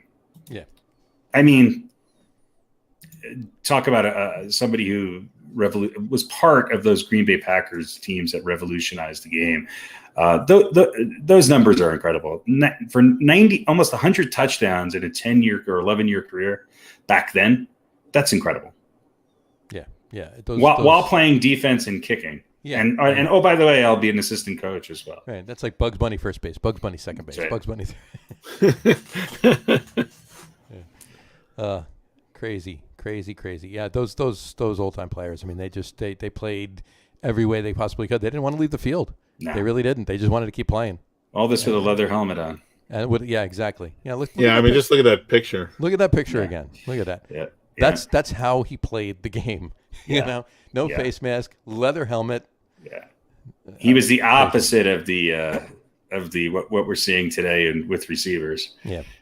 Imagine asking Antonio Brown to play safety for a few. Well, he might do it. He's insane enough that he might do it. But he play it for the other team. Yeah. There you go, folks. Number 6, Don Hutson. Don Hutson. Pete, why don't you bring us to number 5? Number 5 is I can't say he was underrated, but sort of quietly great, I guess you could say. Of course, he had a quarterback thrown to him for a lot of years who got a lot of attention to Peyton Manning. It's Marvin Harrison, of course, I'm talking about. Of the Colts, his entire career, actually, I think was how many years? 12, 13 years? Yeah. Just crazy good. Again, a model of consistency. 1,102 receptions, 14,580 yards, 128 touchdowns. He was the go-to guy for Peyton Manning in the heyday. Only won one Super Bowl, unfortunately, but he was an 8-time Pro Bowler and a 3-time All-Pro, as well as a member of the Hall of Fame and the All-2000s team, the Hall of Fame All-2000s team. One of the few guys who played his whole career with the same team, beloved, and part of a really, what I would say, one of the more outstanding receiving tandems in NFL history, along with Harrison and Reggie Wayne. And of course, they had one of the great quarterbacks in Peyton Manning throwing to him. But Marvin Harrison, if you wanted to sort of have a prototype for the sometimes spectacular, but mostly just sort of a workman, go about his job and get it done well receiver, that's Marvin Harrison. You can't find a better role model than that. Yeah, he was really fun to play. Fun to play. He was really fun to watch when he played. That connection. Whenever Peyton Manning dropped back, and it was going to be a long throw, you knew damn well Marvin Harrison was getting the ball, and you just wanted to see not if he caught the ball, how he caught the ball. Yeah, that was exactly it. You knew what was going to happen, right? And you were still amazed that it happened and how it happened, and no matter what defenses did, it was still happening, and that was really the joy. You were like, well, we know what's going to go on here, but let's watch it unfold, and it was usually pretty amazing. Exactly, crazy. But I always like watching them. What about you, Harry? Do you like watching Mr. Marvin Harrison? Yeah, I mean, I think a number of the receivers that played on the Colts during that era are kind of underrated.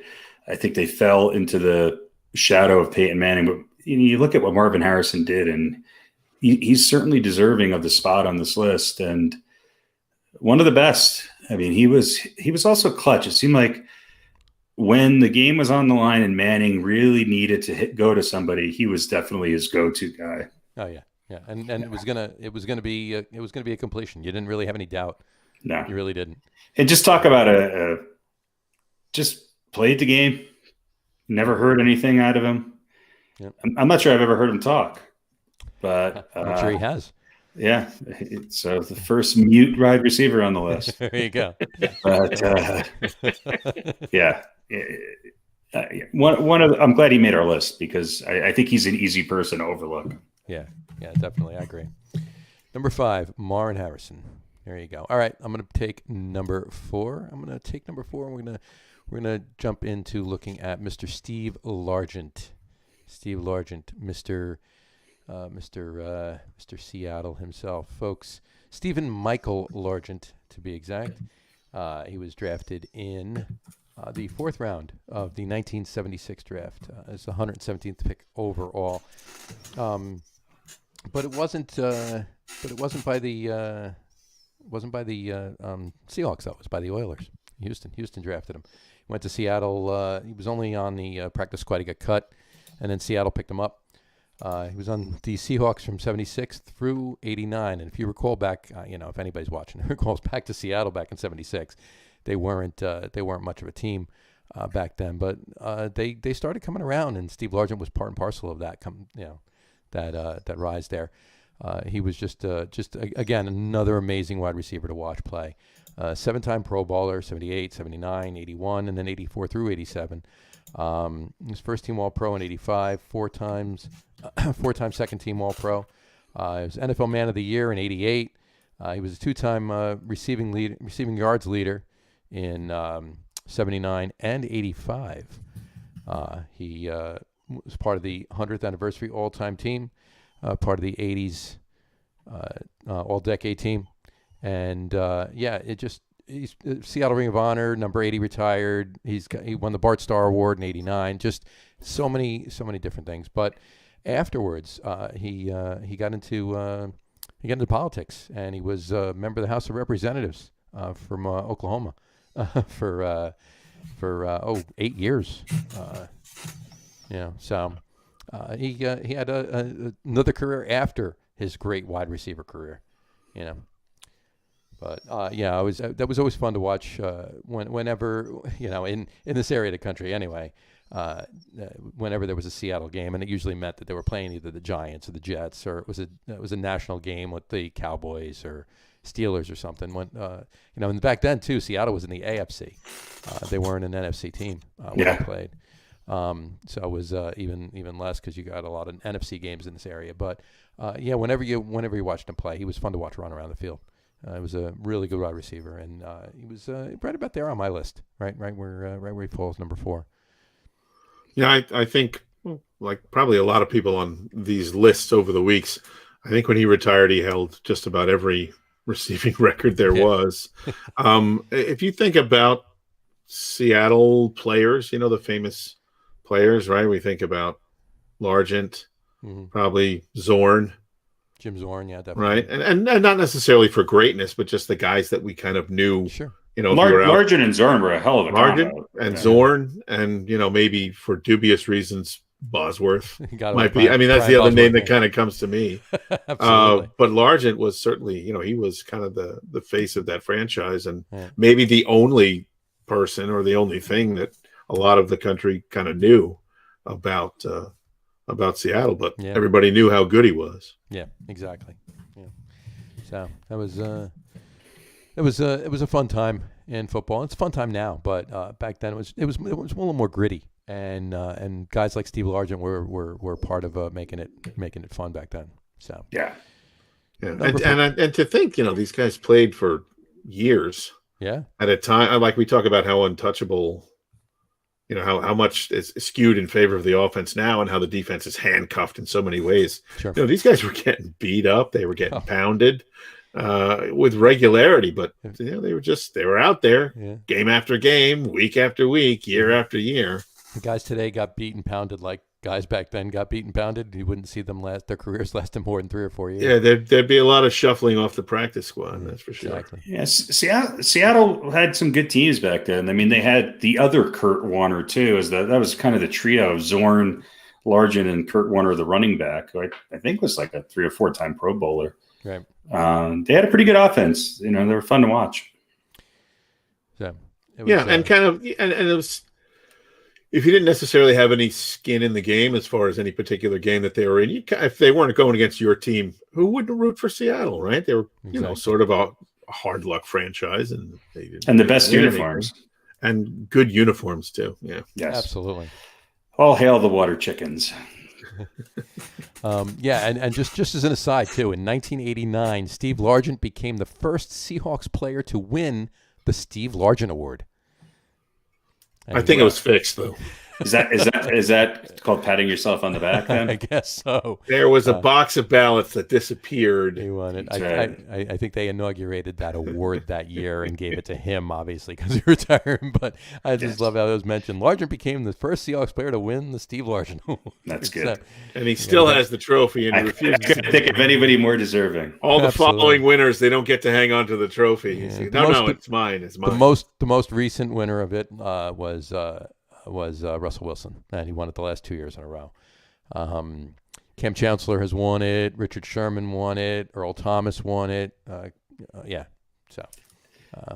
Kurt Cobain won it in '91, I think. Back in 03, the Seahawks quarterback in 03 won it, and that would be Mr. Trent Dilfer. Do I say it again? No, I'm not going to say it. No. Dilfer. All right. Anyway, didn't he win a Super Bowl too? Oh yeah, you're gonna go there, aren't you? Yeah, he didn't make our top 10 though. He didn't make our top 10. No. All right, number 4, Steve Largent. Why don't you take number 3 there, Harry? Number 3 is Larry Fitzgerald. I think the first one on our list who's still currently playing. Am I correct there?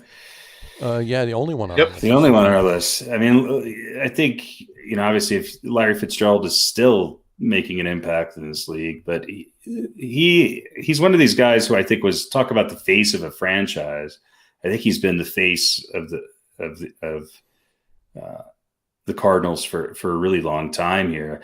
11-time Pro Bowler, over 17,000, receiving yards, 120 touchdowns.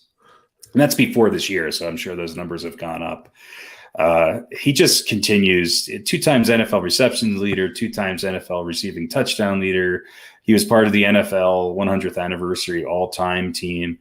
And, when all is said and done, he's one of maybe a handful of people who you can maybe make a case against who's going to be our inevitable number 1. And kind of a stand-up guy. He was grinding it out on Cardinals teams for a long time there that weren't necessarily world beaters. Right. But he's had a long career. Mm-hmm. He's been playing since 2004, and he continues to just be one of the best ever in the game. And he's a minority owner of the Phoenix Suns. I'm not sure that's something to write home about. Maybe not as good as the Steve Largent Award, but interesting nonetheless. Absolutely. I thought you were giving all those numbers before. I thought you were going to say, instead of saying, and that was not including this, I thought you were going to say, and that was just this year. Just this year. Yeah. Yeah. Now listen, don't sleep on the Suns. Don't sleep on the Suns. As Tony Kornheiser says, they're 2 years away from being 2 years away. Yes. Yeah, I agree. But Larry Fitzgerald, I think one of the best ever, and a surefire Hall of Famer. He's definitely solidified that place on there. I think it's going to be, I mean, like we said before, there's going to be a lot of players, and that can hold true for any list. There can be any list we've done so far. There can be players that are going to supplant on anybody on the list, but I don't think it's going to be tough for any one of them to crack the top 4 or 5. So I think on our list anyway.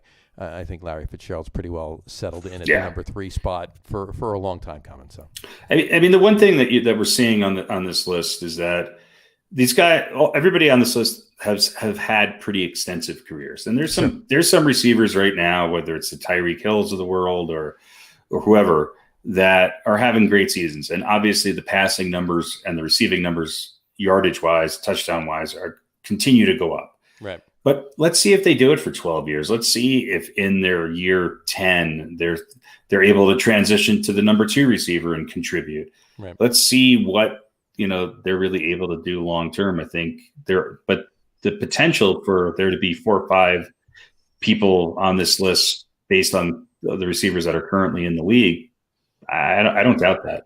Right. Yeah. I agree. But it's a crazy good list, and I'm happy he's where he is. And I think we were pretty much in lockstep there with our number 3 and 2 and 1 for that matter. But, I think we certainly all had Fitzgerald in the top 3 or 4, right. I believe, and deservedly so. Yeah. And a guy you kind of want to win. Yeah. Again, unless your team is a direct rival. Yeah. Who doesn't root for Larry Fitzgerald? Exactly. So there you go, number 3, Larry Fitzgerald. Why don't you take us to number 2 there, Radio Pete? All right, number 2, the big man himself, Randy, and I'll throw in his middle name, Gene, with a G. Randy Gene Moss. Randy Gene Moss, the Freak, of course. Hall of Fame, 6-time Pro Bowl, 4-time All-Pro, on the Hall of Fame All-2000s team, comeback player of the year in 2007. No Super Bowls, though. Nope. But could you say about Randy Moss, he was an unrivaled talent? I think you could say that. Is there anybody who's quite like Randy Moss? Probably not. No. So T.O. comes to mind. T.O.'s pretty close, but if you had to pick, you'd if you were building a team, even though he doesn't come in number 1 on our list, I think you could make a case to take Randy Moss over even maybe like a Jerry Rice. Yeah. But anyway, quick numbers: 982 receptions, 15,292 yards, 156 touchdowns, 15.6 on the receiving average. Pretty good numbers. Talk about a guy who goes up and gets it. Incredible speed. And yes, the knock on him, he took plays off. Didn't always give it at all if he was not involved in the play, if he was not the target. But still an undeniable talent. Great seasons with Minnesota, of course, and then had a couple of years with Oakland. And we remember him probably best with New England. I think, was it 50 touchdowns that Brady threw to Randy Moss? Sounds about right. Yeah, somewhere. One of those years. 49. 49. There you go. So I mean, just an incredible talent. There really was no one quite like Randy Moss, and I would say there hasn't been anyone quite like him since then. So despite the knocks against him, anybody would take Randy Moss on their team if you were starting a team today. I think I will say that without fear of contradiction. And you know what? There's the joke. I mean, it's not even a joke or whatever. An award that he gives, when he's commentating or whatever. You've been mossed, Yeah. But there's a reason for that. Those catches that he gives those phrases out to, that was him. Right. Yeah. That. I mean, if he wasn't burning you with his speed and getting open, or he wasn't throwing a double move on you and getting open, right. Even if he was double covered or triple covered. Then you just throw it up there anyway, and he'll go get it. So there really wasn't, there wasn't a situation where you would say you wouldn't throw it to Randy Moss. And in many, other than a guy standing wide open on, let's say, the other side of the end zone, there really weren't too many situations where that wasn't your best passing option, even if he was covered. I would say him and Calvin Johnson were those two guys who you could just throw it into the corner of the end zone and somehow they're going to just come down with it. Just their athletic ability and their size was just fast, tall, and great hands. Right. I'm glad he went with "You've been mossed" though instead of his middle name. You've been gened. It doesn't hold the same, Well, if he comes out with a line of dungarees, then you did you just say dungarees? Yeah, I did because I didn't want to say jeans because his slogan would be dungarees. Ladies and gentlemen, for anyone who was born after 1970, dungarees are what our grandparents called jeans. Yeah. Our parents might have mentioned dungarees too. Well, I didn't want to use the word jean because I understand where he was going. Oh, I'm impressed with the dungaree reference. I'm not. Listen, I worked in an oldie station for a number of years. Right. I think I can't remember the artist, but Dungaree Doll, I believe, was the song. Now, would have been a much better middle name, Randy Dungaree Moss. Randy Dungaree. Oh, that would have been great. You've been dungareed. That would be good. That would be classic. Yeah. I'm gonna bring back dungarees. Bring back dungarees. Well, everything old is new again, right? So I gotta go to Costco and get a new pair of dungarees. Listen, you'll have seniors. I'll go with you. That's right. I'll take a ride with you. Yeah. All right, number 2, Randy Moss. Number 2, Randy Moss. That's great. All right. Beaten by the Giants. Beaten by the Giants. Beaten by the Giants. All right. That brings us to number 1. And as if anybody had to guess who our number 1 player is, of course, that would be none other than Mr. Jerry Lee Rice Sr. Oh, Jerry Lee Rice Sr. Jerry Rice, folks, I watch this guy. I've seen him play. I've been at games more than one and watched this man play. He had a 20-year career and almost tried to have a 21-year career too. It's just an amazing athlete this man was. I mean, he was drafted in the first round, 16th pick overall in 1985 by the 49ers, obviously. And went on to he had a 16-year career with the 49ers. Just the things he achieved. I mean, he won 3 Super Bowls. Super Bowl in 2 in the 80s and 1 in the 90s. He was a Super Bowl MVP of Super Bowl 23.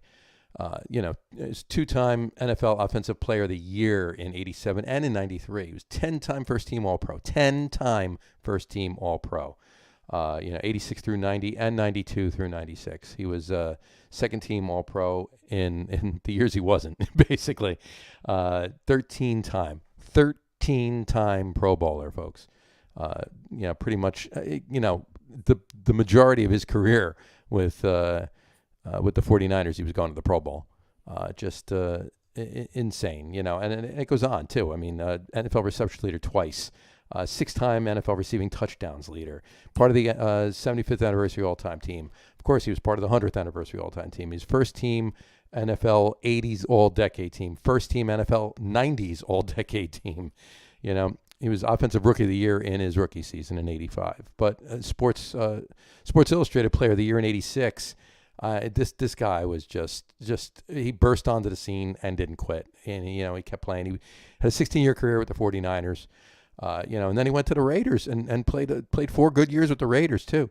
Finished up his career bouncing around. He went to Seattle for a year, and then he tried to make it a 21st year in Denver, but didn't pan out. He was done. He was done. But a couple of interesting notes though. I mean, he had a 274 game receiving streak. What receiver has a 274 game receiving streak? What receiver can even play half those games? You got to play 274 exactly. or more. It's a lot of games. Exactly. He had 22 receiving touchdowns in 87. Just crazy numbers. In 1990, he had a 225-yard 5 touchdown game. in 1990. And just to give you a little background on that year for the 49ers, They were going for their third Super Bowl in a row. Of course, obviously, I'm gloating because they lost to the Giants in the championship game that year, and the Giants went on to win the Super Bowl. But that year, the Giants, after Week 10, the Giants and the 49ers were both 10-0, and heading for a matchup in Week 11. They both Week 12. They both lost in Week 11, and they met each other at 10-1. But it was a crazy season for specifically, not talking about the Giants, obviously, talking about the 49ers and Jerry Rice. Again, that game, that was part of the 10-game winning streak that they had. 225-yard, 5-touchdown receiving game. It was crazy. And then they did it again in 95. He had a 289-yard, 3-touchdown receiving game in 5 years later in 95. Yeah. Just crazy numbers with this guy. Insane. The Michael Jordan of wide receivers. Mm-hmm. I mean, he is. Yeah. I mean, when you think of two guards, there's some idiots who will argue, LeBron or somebody else, but Jerry Rice is. I think when you think of wide receivers, you think of Jerry Rice. Yeah. How can you not? I don't know. If you don't, anything to add to that? If you have no idea what football is, then you might think of someone else. But you could think of somebody else, yeah. But Jerry Rice was he's the preeminent wide receiver. I mean, he just epitomizes what a wide receiver is and was and pretty much always will be. And he's the benchmark for any wide receiver in this league. I don't care how good any of these new wide receivers are, and some of them are fantastic, and all the others on our list, and some of the ones that didn't make it too, they really were. I mean, you can't take anything away from them, but Jerry Rice was just he's the benchmark, and until somebody else comes along that does what he did for as long as he did it for, he's going to be the benchmark. So, and that'll probably never ever happen. Probably not. And I hate him anyway because he played for the 49ers. And you guys should hate him too. We actually beat him. We beat him, so. But he had a pretty good quarterback thrown to him. He did. Yeah, it was a pretty good coach and We had a couple of pretty good quarterbacks. Yeah. Wow. Matter of fact, I think its numbers with Steve Young were better than they were with Montana. I think he had more touchdowns with Steve Young, and maybe. Well, they threw the ball more. Right, but it's not like, well, forget it. I don't want Montana. I'll take Young if I'm Jerry Rice. I think you take either one of them. Well, he had more years with Steve Young too. Yeah, that's true. So, yeah. All right, Jerry Rice, number one. Well, there you go, Jerry Rice, number one. These lists are anticlimactic. Yeah. Yeah, we should do it in the reverse. You think? Yeah. There you go. Yeah, maybe. I mean, people, well, gosh, who's number? Or just 9? pick a surprise number one. All right. Well, that brings us to this week's segment of Old Balls. Ah, yes. There you go. Harry, why don't you tell us who this week's Old Balls is? This week's Old Balls is a gentleman who is actually on my top 10 list, but did not make the final cut. He was somebody who I think was ubiquitous in the 70s and early 80s when you were watching football. And he's none other than John Stallworth, who played for the Pittsburgh Steelers, part of maybe one of the best wide receiver duos to ever play the game together with Lynn Swann. And I think he got overshadowed a little bit by Lynn Swann because of Lynn Swann's grace and, some of his high-profile catches in games over the years. But John Stallworth played for, 14 seasons for the Steelers. Yeah. Won 4 Super Bowls. Was a 3-time Pro Bowler. His receiving yards, he had almost 9,000 receiving yards at 63 touchdowns. But what really made Stallworth stand out and why I added him to this week's list is that he played on a team that was run first, was geared around their incredible defense. He did share the load with not only a really great running back, but also with an equally as good wide receiver. But his numbers were better than Swann's. And when you look at him in total and the fact that he came up so big in the playoffs and in Super Bowl games, in fact, some of the most memorable catches in Super Bowl history. One which wound him on the cover of Sports Illustrated, and I think it was the Steelers' win of their fourth and final championship, where he caught a 73-yard touchdown pass. He also caught a 75-yard touchdown pass over the Cowboys in a Super Bowl. I mean, for somebody who was a kid, 9, 10, 11 years old during the Super Bowls against Dallas, John Stallworth, he just stood out. And he was a tough player who battled a lot of injuries to his feet and ankles and knees and hamstrings over the years, but still managed to play. In 1984, after battling injuries, he came back and had 80 receptions for over almost 1,400 yards and 11 touchdowns, and won the NFL Comeback Player of the Year. So I don't know. He's one of these guys who, when I think about that era of football, there's a couple guys who jump out to me. Another one's Charlie Joyner. They didn't necessarily match up to what you would see in today's statistics, but they were incredible. And again, on a team that didn't necessarily maybe threw the ball 20 times a game on a good game, he wound up really putting up some impressive numbers, and his ability to get in the end zone, 63 touchdowns, including really, really great games in the Super Bowls. Right. He's one of my favorites, and I think one of the most underrated players. And again, the Steelers have had a lot of great receivers since him, whether it's Hines Ward or Antonio Brown. But if you go back and watch some film of Lynn Swann and John Stallworth, those guys were unbelievable. And I picked John Stallworth just because I feel like he's in the shadow a little bit sometimes. He definitely is. And that year you said too, he won on 84 when he won the NFL Comeback Player of the Year. He had statistically had his best year ever. Yeah. He's almost 1,400 yards receiving. He had that year. But yeah, he was. You're absolutely right. Lynn Swann, while a great receiver himself, just totally overshadowed John Stallworth. He was, he was the grit behind Swann's flash, basically. Yeah, some of the acrobatics of Swann got a lot of attention, but Stallworth was had the better numbers and was more of a go-to guy. Yeah, no question about that. Yeah, and he had that year in '84. I think Swann was gone by then, if I'm not mistaken. So he kind of became their number one target. Yeah. So Hall of Famer, and this week's Old Balls, Mr. John Stallworth. Absolutely. There you go. Old Balls, John Stallworth. Old Balls. There you go. Very, very nice. All right. Well, that brings us out of football. What? Yeah. We hardly talked about it though. Oh, I'm not talking golf. No, we're not talking golf. We're not talking golf. We are talking. Let's jump into Major League Baseball just for a quick second. There's a couple things going on. Just reported today. Robinson Cano with the Mets suspended for the entire 2021 season due to taking performance-enhancing drugs. What? Yeah, I mean, really? Not Cano. He wouldn't. It's hard to believe. I'm shocked. Well, he's never done that before. Never. Oh, wait, except for that other time. 2018. The time before that. And yeah. Well. Yeah. Well, at least, look at it this way. It does save the Mets $24 million this year. So. Yeah.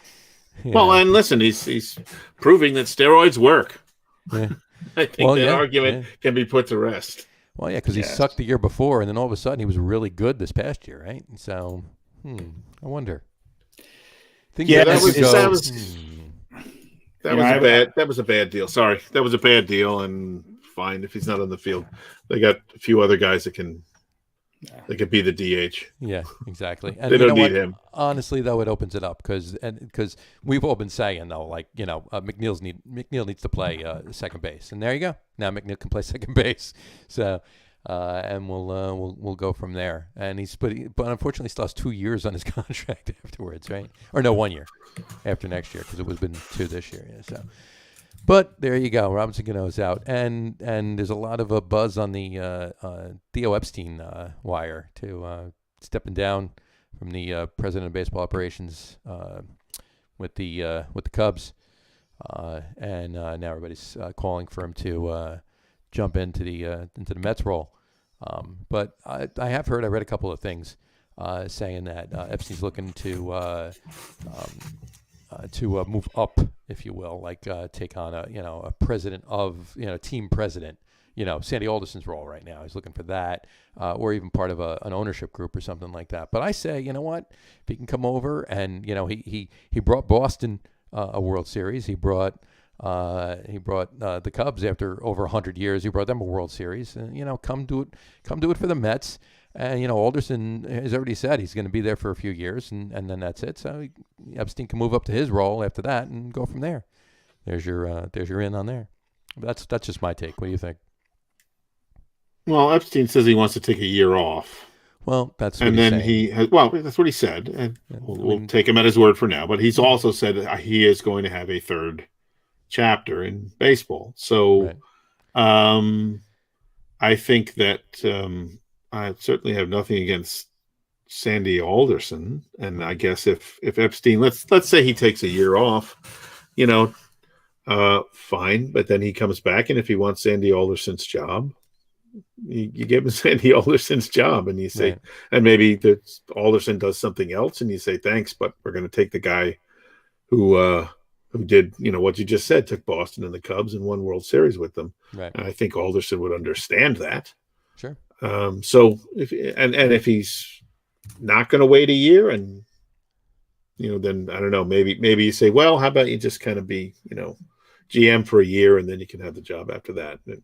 If he won't go for that, and he wants to come to New York, then we find something else for Sandy to do. Right, exactly. Nothing against him, but I mean you're talking about a guy who's got kind of an unprecedented amount of success. Sure. Right, in that role, in Theo Epstein.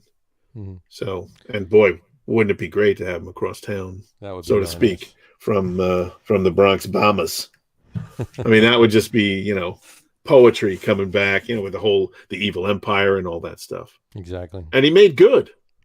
He went to Boston and said, we're going to beat the evil empire.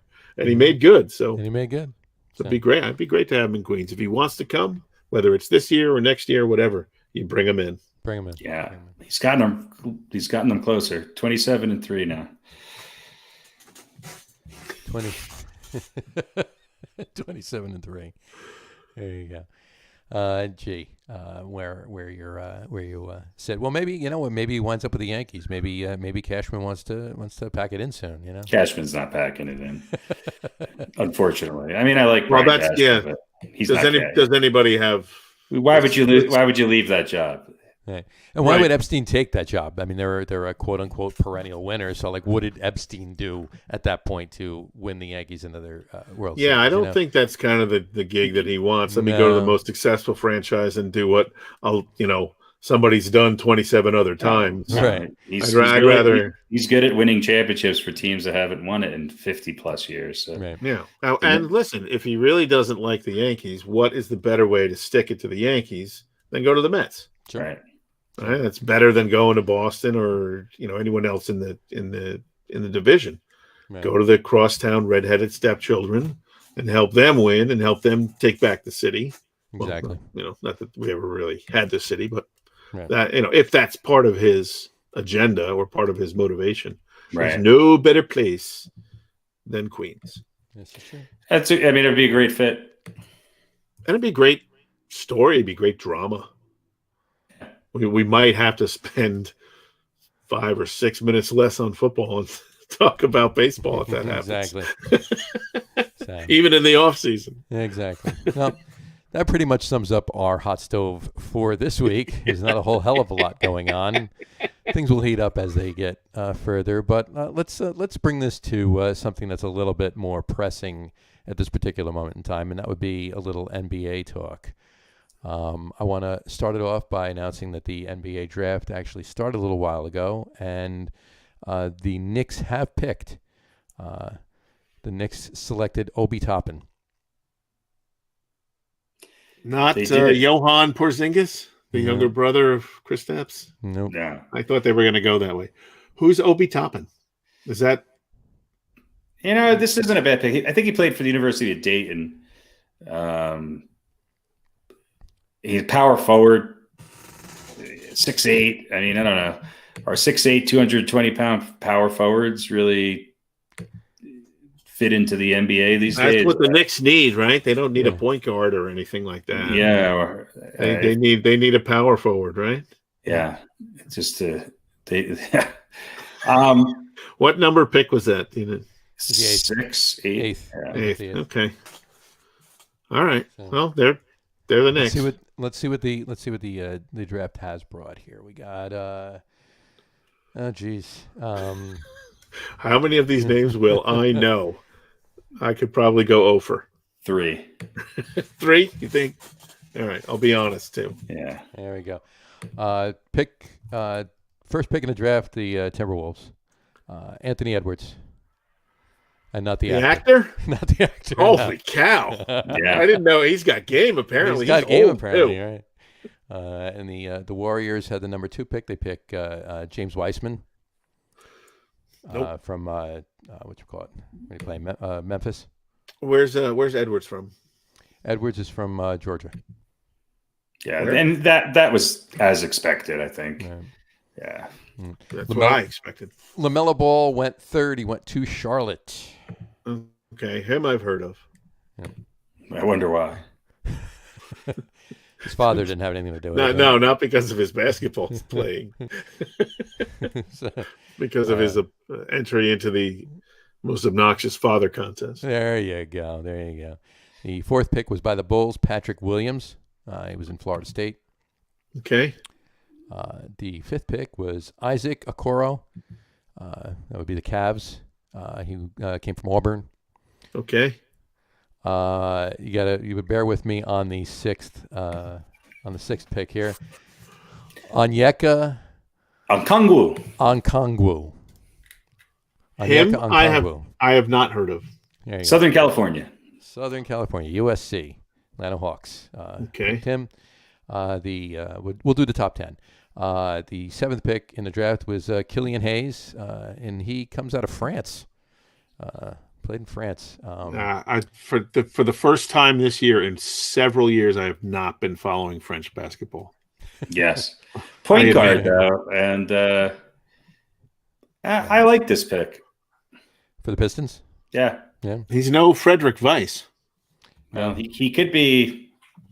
He could be the next Tony Parker, though. There you go. He's a tall point guard too. I mean, relatively tall at 6'5". All right. Well, there you go. And then that brings us to number 8, Obi Toppin.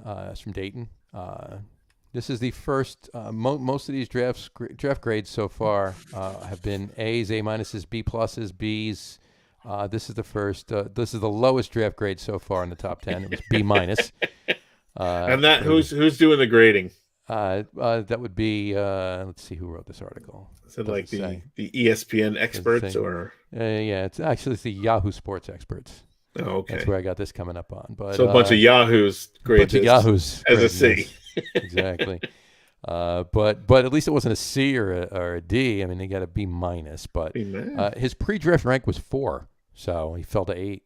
But are we talking about? That means he's a bargain. Yeah. I think this is a good pick. You know, and he averaged I think he averaged 20 and 8 last year in college. I mean, that's he's pretty athletic. He's pretty dynamic. He can play defense. Right.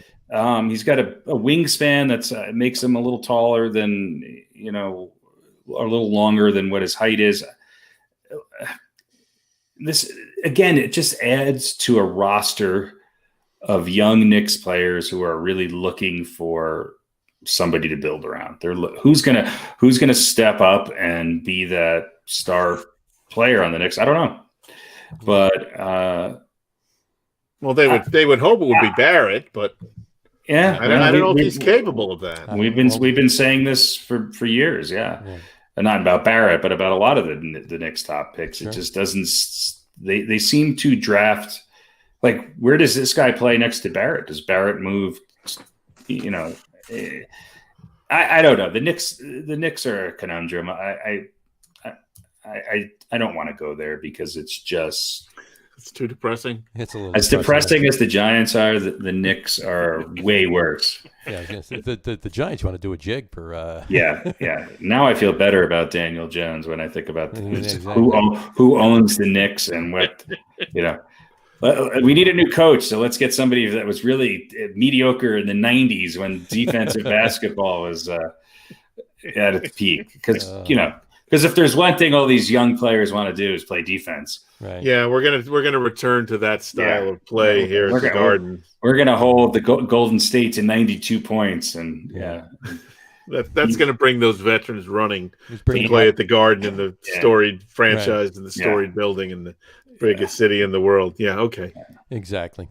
Yeah. Well, to round it out, you got the number 9 pick was Denny Avija.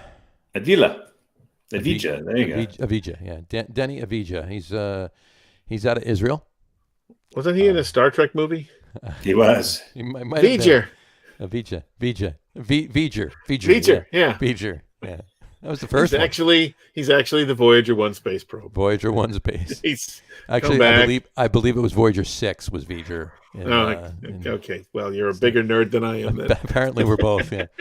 The nerdometer. Oh, right. Although it's bad enough that I even brought it up. Avija, that sounds like a Star Trek movie. So, Denny Avija. He's Serbian Israeli. Which, so he will kick your ass if you get in his face. True. There you go. And that was the Wizards, by the way, the Washington Wizards. And the lowest draft grade in the top 10 would be the Suns. That would be Jalen Smith out of Maryland. His draft grade is a C+, slightly less than the Knicks. But, Jalen Smith goes to the Suns. All right, so Phoenix is now 2.5 years away from being 2.5 years away. Right. There you go, 2.5 years, exactly. And Halliburton, who many were picking the Knicks many were thinking the Knicks were going to pick, he fell to 12th. He went to the Kings. Who got a better draft grade with them than the Knicks did. So, yeah. Well, listen, I'm a Nets fan, so I'm looking forward to the upcoming season, of course, right. And that drama now that may be playing out with James Harden. But what else is going to happen in this draft that's going to make you feel good about the Knicks? If you're a Knicks fan, I don't know. Nothing. I'm surprised they didn't go for Halliburton. He's a point guard. I don't know. Does it make you wonder if they actually have a plan going in? Oh, they don't know. Or if they just kind of go, well, who's the best guy there? Or if there's one guy who's got, the whispering in the right ears. And why would you not take a point guard if you're the New York Knicks with the 8th pick? It's just Tom Thibodeau and James Dolan in a room with a magic 8 ball. And I don't think Dolan doesn't know a damn thing about Dolan owns the magic 8 ball. That's why he's in the room. Yeah, he gets to hold it and shake it. He's got 9 security guards making sure nobody steals his magic 8 ball or says anything bad about him. Right. Or anything bad about the magic 8 ball. The Knicks have another first-round pick at 23, so to waste. Well, I don't think this pick's bad. It's not what they need. Yeah. It's not what they need, but who knows? They could be looking at trade. They could trade him. They could trade one of the other forwards that they've picked in the last 10 years that are still on the team that are mediocre at best. Well, you know what? Maybe they're just keying on the trade rumors, and they're hoping that maybe Mr. Westbrook takes a trip northeast.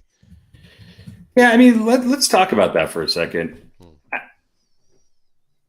I think Russell Westbrook's an incredible talent, and I love how he plays the game. However, I think that his shooting is sometimes suspect, and that's really what the NBA has become about. Right. But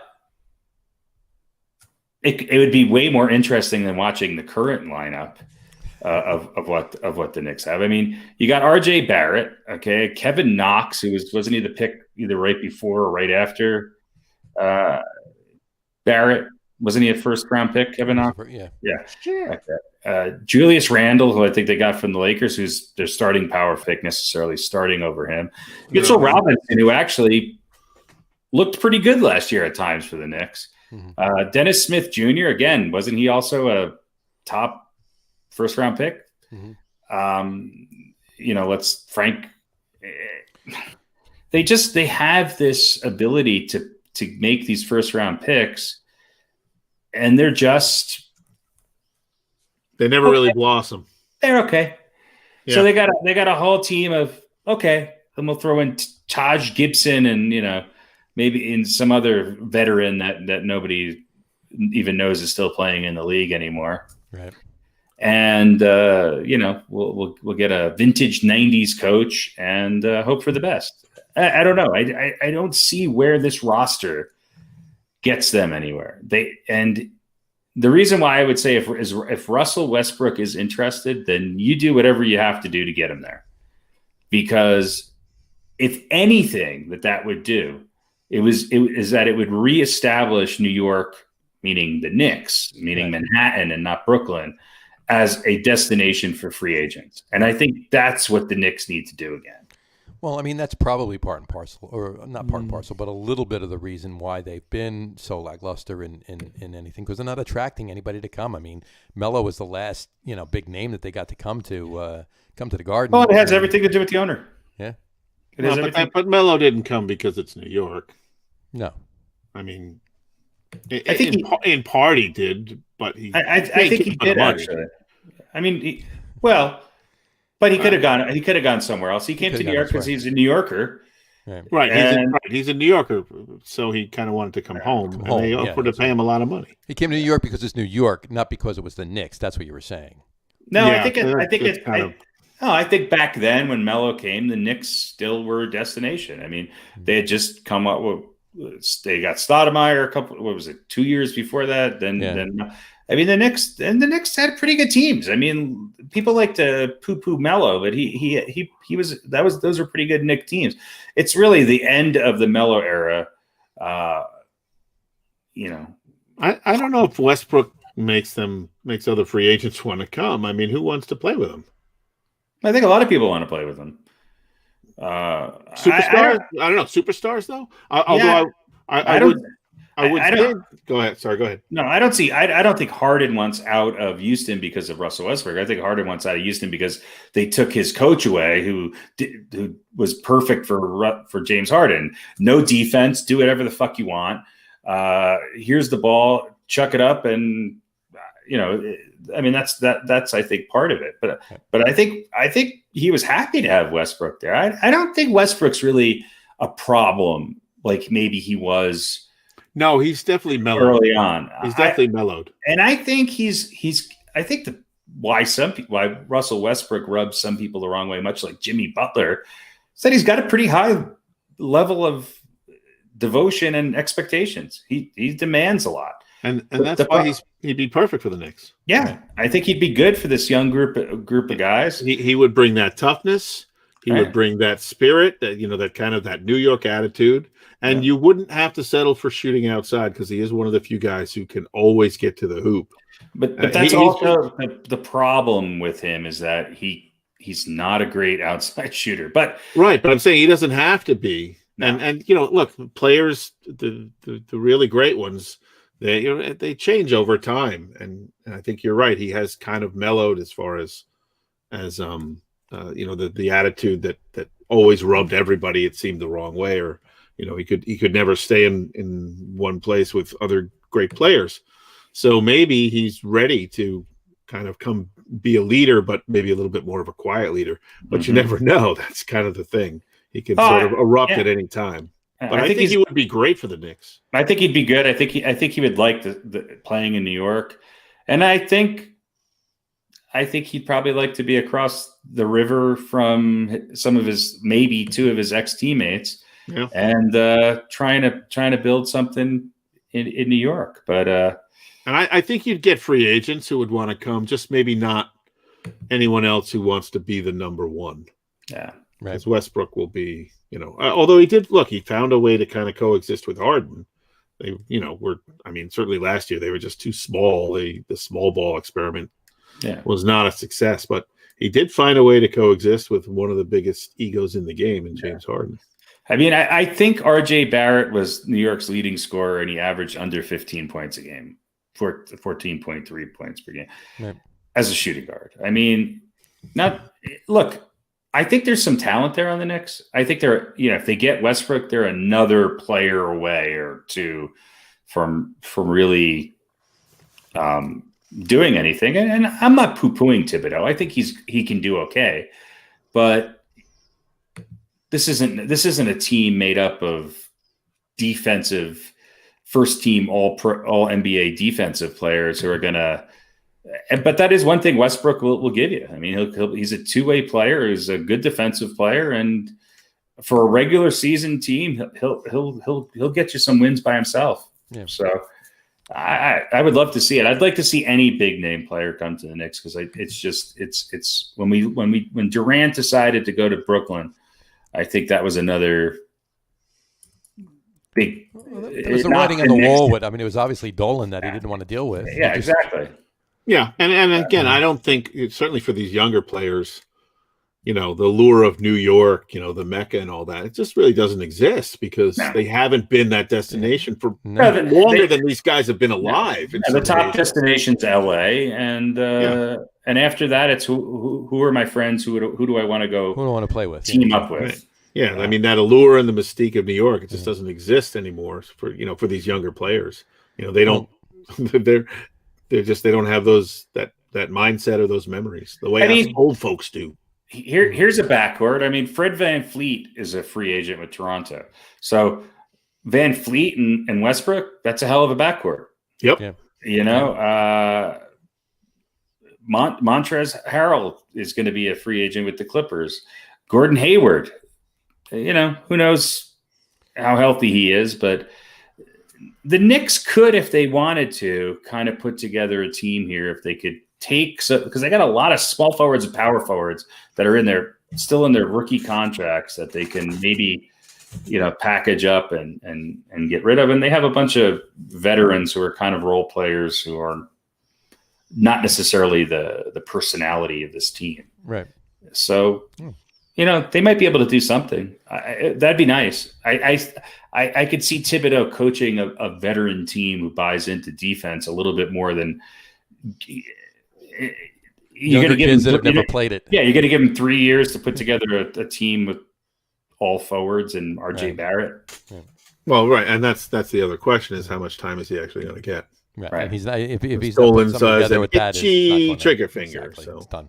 It would be nice to have two relevant teams in the New York metro area. No, it would be great, and just the flip side of it is that I really, if it doesn't happen and Westbrook doesn't come, then it's time for Knicks fans, maybe led by somebody like a Spike Lee or another top personality, to say, you know what, we got to start boycotting this team until we force Dolan's hand to say, you know what, sell the team, put it in the hands of somebody who's a basketball person who's committed to winning, and let's turn this ship around. Because we just come across the river. Well. Show Spike Lee sitting on the sidelines in Brooklyn. He'll be there. That's all. That's what it would take. And after what's happened in recent years at Madison Square Garden, part of me just wants to see them fail with him as their owner, so that we can. Nothing will change until that happens. Nothing will change, and until he's gone.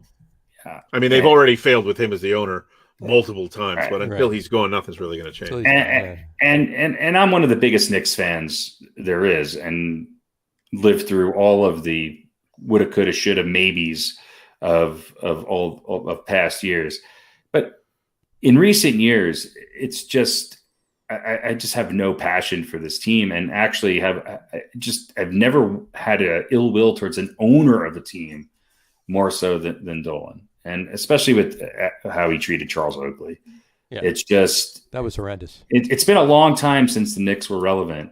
And I don't see that changing unless... They're not going to draft their way out of this. Sure, if they were able to get Zion, this year's draft didn't have a Zion Williamson. No, it doesn't have that player that you can instantaneously build a team around. Mm-hmm. And those are rare, but that's what the NBA has become. Yeah. There's no team that's relevant in the NBA that's built around role players. There's no team. Well, on that note, really quick, let's just get your quick opinion on the other half of that issue in Houston. What about Harden and his ego and everything else joining with Durant and Irving in Brooklyn? You think that would actually work? No. Yeah. I don't think maybe if you put two basketballs in play, then everybody might get enough shots.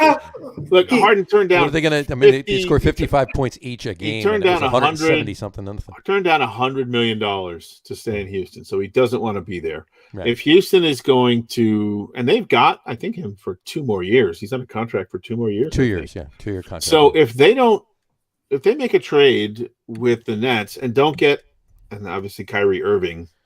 Of him and Durant would be the one who goes, then I don't know. I mean, if you're talking about really blowing it up in Houston, then that would be the way to go. Let's just get rid of anybody who's anybody and start from scratch.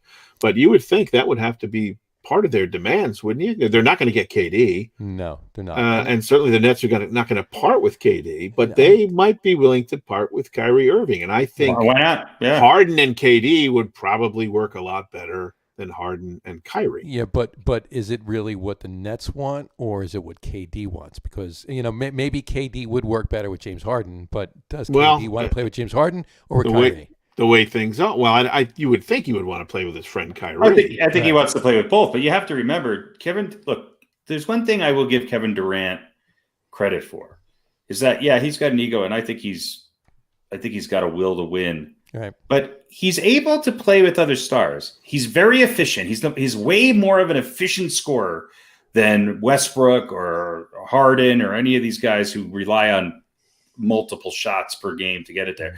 He fit in really well on a Golden State team that was loaded with firepower. When you had Klay Thompson and Steph Curry those are two great shooters. Right. And he was willing to give the ball up. He didn't always have to be the number one scorer. And before he got hurt in the playoffs, he was there. He was incredibly efficient, and he's no dummy. He's not the youngest guy in the league anymore. So if on a regular season and a normal regular season, if he's on a team that somehow, if the Nets could pull it off and have Harden and Kyrie and Durant, look, one of them's going to get hurt at some point during the year. So now you're always going to have a 2-headed monster and possibly a 3-headed monster. And Kyrie's the wild card here, because Kyrie has had years where, he's won a championship and shown what he can be. He's also Kyrie. Yeah. So if I had to pick between Kyrie and Durant or Harden and Durant, if it was only 2 of them, well, it's a no-brainer. You take Harden and Durant. Sure. And with what the Nets have as far as young players and support, you got to remember, this is a Nets team that did pretty good with none of their. They went to the playoffs and didn't do so well once there, but that was kind of what was expected, I would think. So I think it's what Harden wants, and I don't think Durant. I think Durant wanted to play with Kyrie. I also think Durant is looking at what happened with the Lakers this year, what's happening with what happened with the Clippers. Maybe 2 guys aren't enough, right? And he's going, you know what? Well, especially if one doesn't show up in the playoffs. Right. Then 2 guys aren't enough. But Harden didn't necessarily show up all that much in the playoffs. No, he has had something of a playoff playoff history. So, and I think he's finally realizing, okay, maybe, just maybe, I need to team up with somebody. My window is closing a little bit, not a lot, but a little bit. What's Harden, 31, 32 years old? Why not? Look, if you can bring all 3 of them in, if you can figure that out, you'd probably have to trade every other player basically on the team, but you're going to get rid of some important pieces. But when you've got those 3, you can put a couple of scarecrows out there with them and win a bunch of games. Sure. So you win a bunch of games. If you can pull that off, then why not give it a shot? Right. And if it doesn't work, well, then you're going to have Harden for 1 more year, and then you make a decision about who you want to get rid of or what you want to do. And But maybe if you can pull it off, why not take a shot and see? Maybe the three of them can exist together. I mean, Durant probably could have got more money going to other places. He got paid in Brooklyn, but he could have probably gotten more money if he really wanted. Maybe James Harden will surprise you and say, you know what? It's not about the money right now. It's about, I don't want to be in Houston. I don't like this new head coach. I don't like what's happening here. We have not been able to put the pieces around me to really give him the help to put him over the line. Maybe this is just his come to Jesus moment. He says, I'll take less money for 1 year, 2 years. Let's see if we can make this work and win a championship. Right. It'd be a lot of fun to watch. Where is his, next best place to win a championship? Other than the Lakers. That's not out west. Right? Assuming, let's say you want to get out of the West. Yeah. Well, where's he going to go? I look. I mean, I think if Harden went to Dallas, Miami. Well, Miami, yes and no. I do think Miami would be good. Boston would be another place. Yeah. Boston would be a place. But he's no dummy. He's like, okay, who's the other than LeBron, who's arguably, and other than the Clippers, because I don't think he wants to go play with Kawhi. It's Durant, and right. they were this close to getting to the the finals and a championship. Yeah, that's the other thing. They have some history, and he was the sixth man back then. Yeah. Right. So there's a history there. Look, it would be good for the NBA. It'd be good for what's happening in the NBA. These kind of super teams that you kind of can already predict who's going to be there. Right. I think overall it would skew things. It would skew things quite a bit, but it would certainly open up the West a little bit more. Well, yeah, if you can bring those two guys, if you can bring Westbrook and Harden east, then it's going to make the East relevant again. Yeah, and more so than Miami. Might come back. They're keeping that team together pretty much, so they're going to have another shot.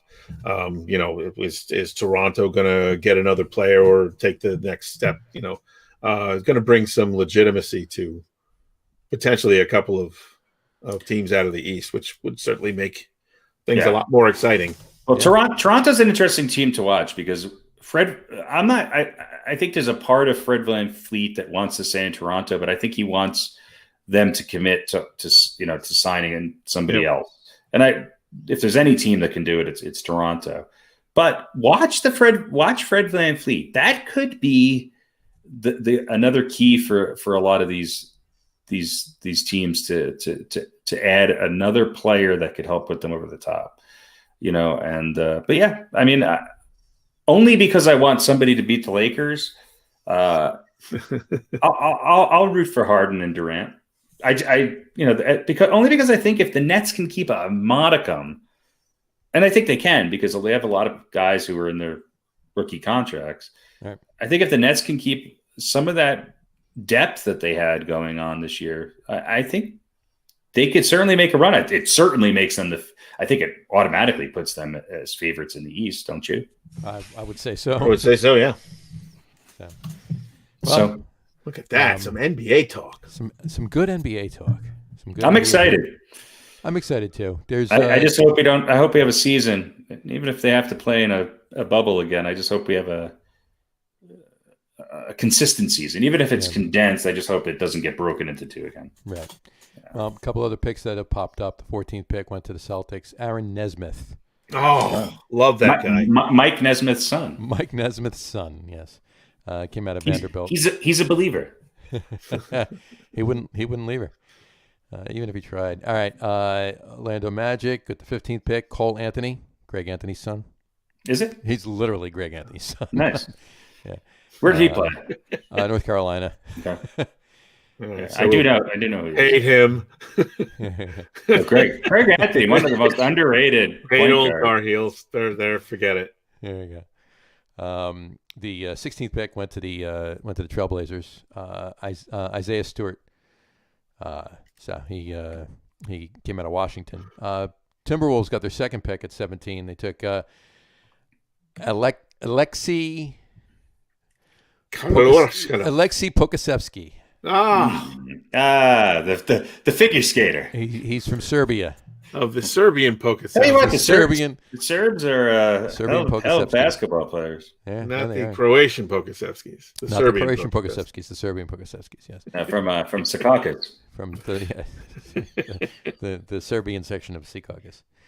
Then the Mavs just picked just now the 18th pick, Josh Green. He's a native of Australia. He went to Arizona. And the Nets are on the clock. Who took him? That would be the Mavericks. Okay, so Dallas he's finally getting out of the desert. He's getting out of the desert and going to the desert. Yeah. Yeah. Well, it's that's not really a desert, just a lot of tumbleweeds. Yeah. But so I mean, well, when you're in the city, you don't know it, but once you get out of the city, it's not much. But Nets are on the clock. I don't know. Do we want to wait and see who the Nets pick? I mean, it could be a while. It's just no. I don't feel like waiting for anything. I don't either. No. I don't know who they're going to take or anything about them anyway. So no, yeah, it's true. So. It's not like I'm going to either be excited or upset by the pick. All right, we'll let it go. All right, folks. That was a good show tonight. Good show. All right. Thank you, folks. Have a wonderful week. That'll wrap up the show for today. I want to thank everybody for watching. And for those of you listening to the audio podcast, thanks for listening. And don't forget to visit our website, www.logaroom.com. That's LAGERROOM.com. And please remember, like us and follow us on all of our social media, Facebook, Twitter, Instagram, and our YouTube channel. All of them are at The Logger Room. Remember, we go live with the video podcast on both Facebook and YouTube every Wednesday night at 7 o'clock. And for those of you that want to just listen to the audio podcast, you can do so on Apple Podcasts, Spotify, TuneIn, and Stitcher. And if you haven't done so already, please subscribe to one or more of those feeds, and you'll never miss a show. Again, thanks for following along with us. Have a great weekend, and we will talk to you soon, folks. Take care. Have a good one. Ciao. Peace.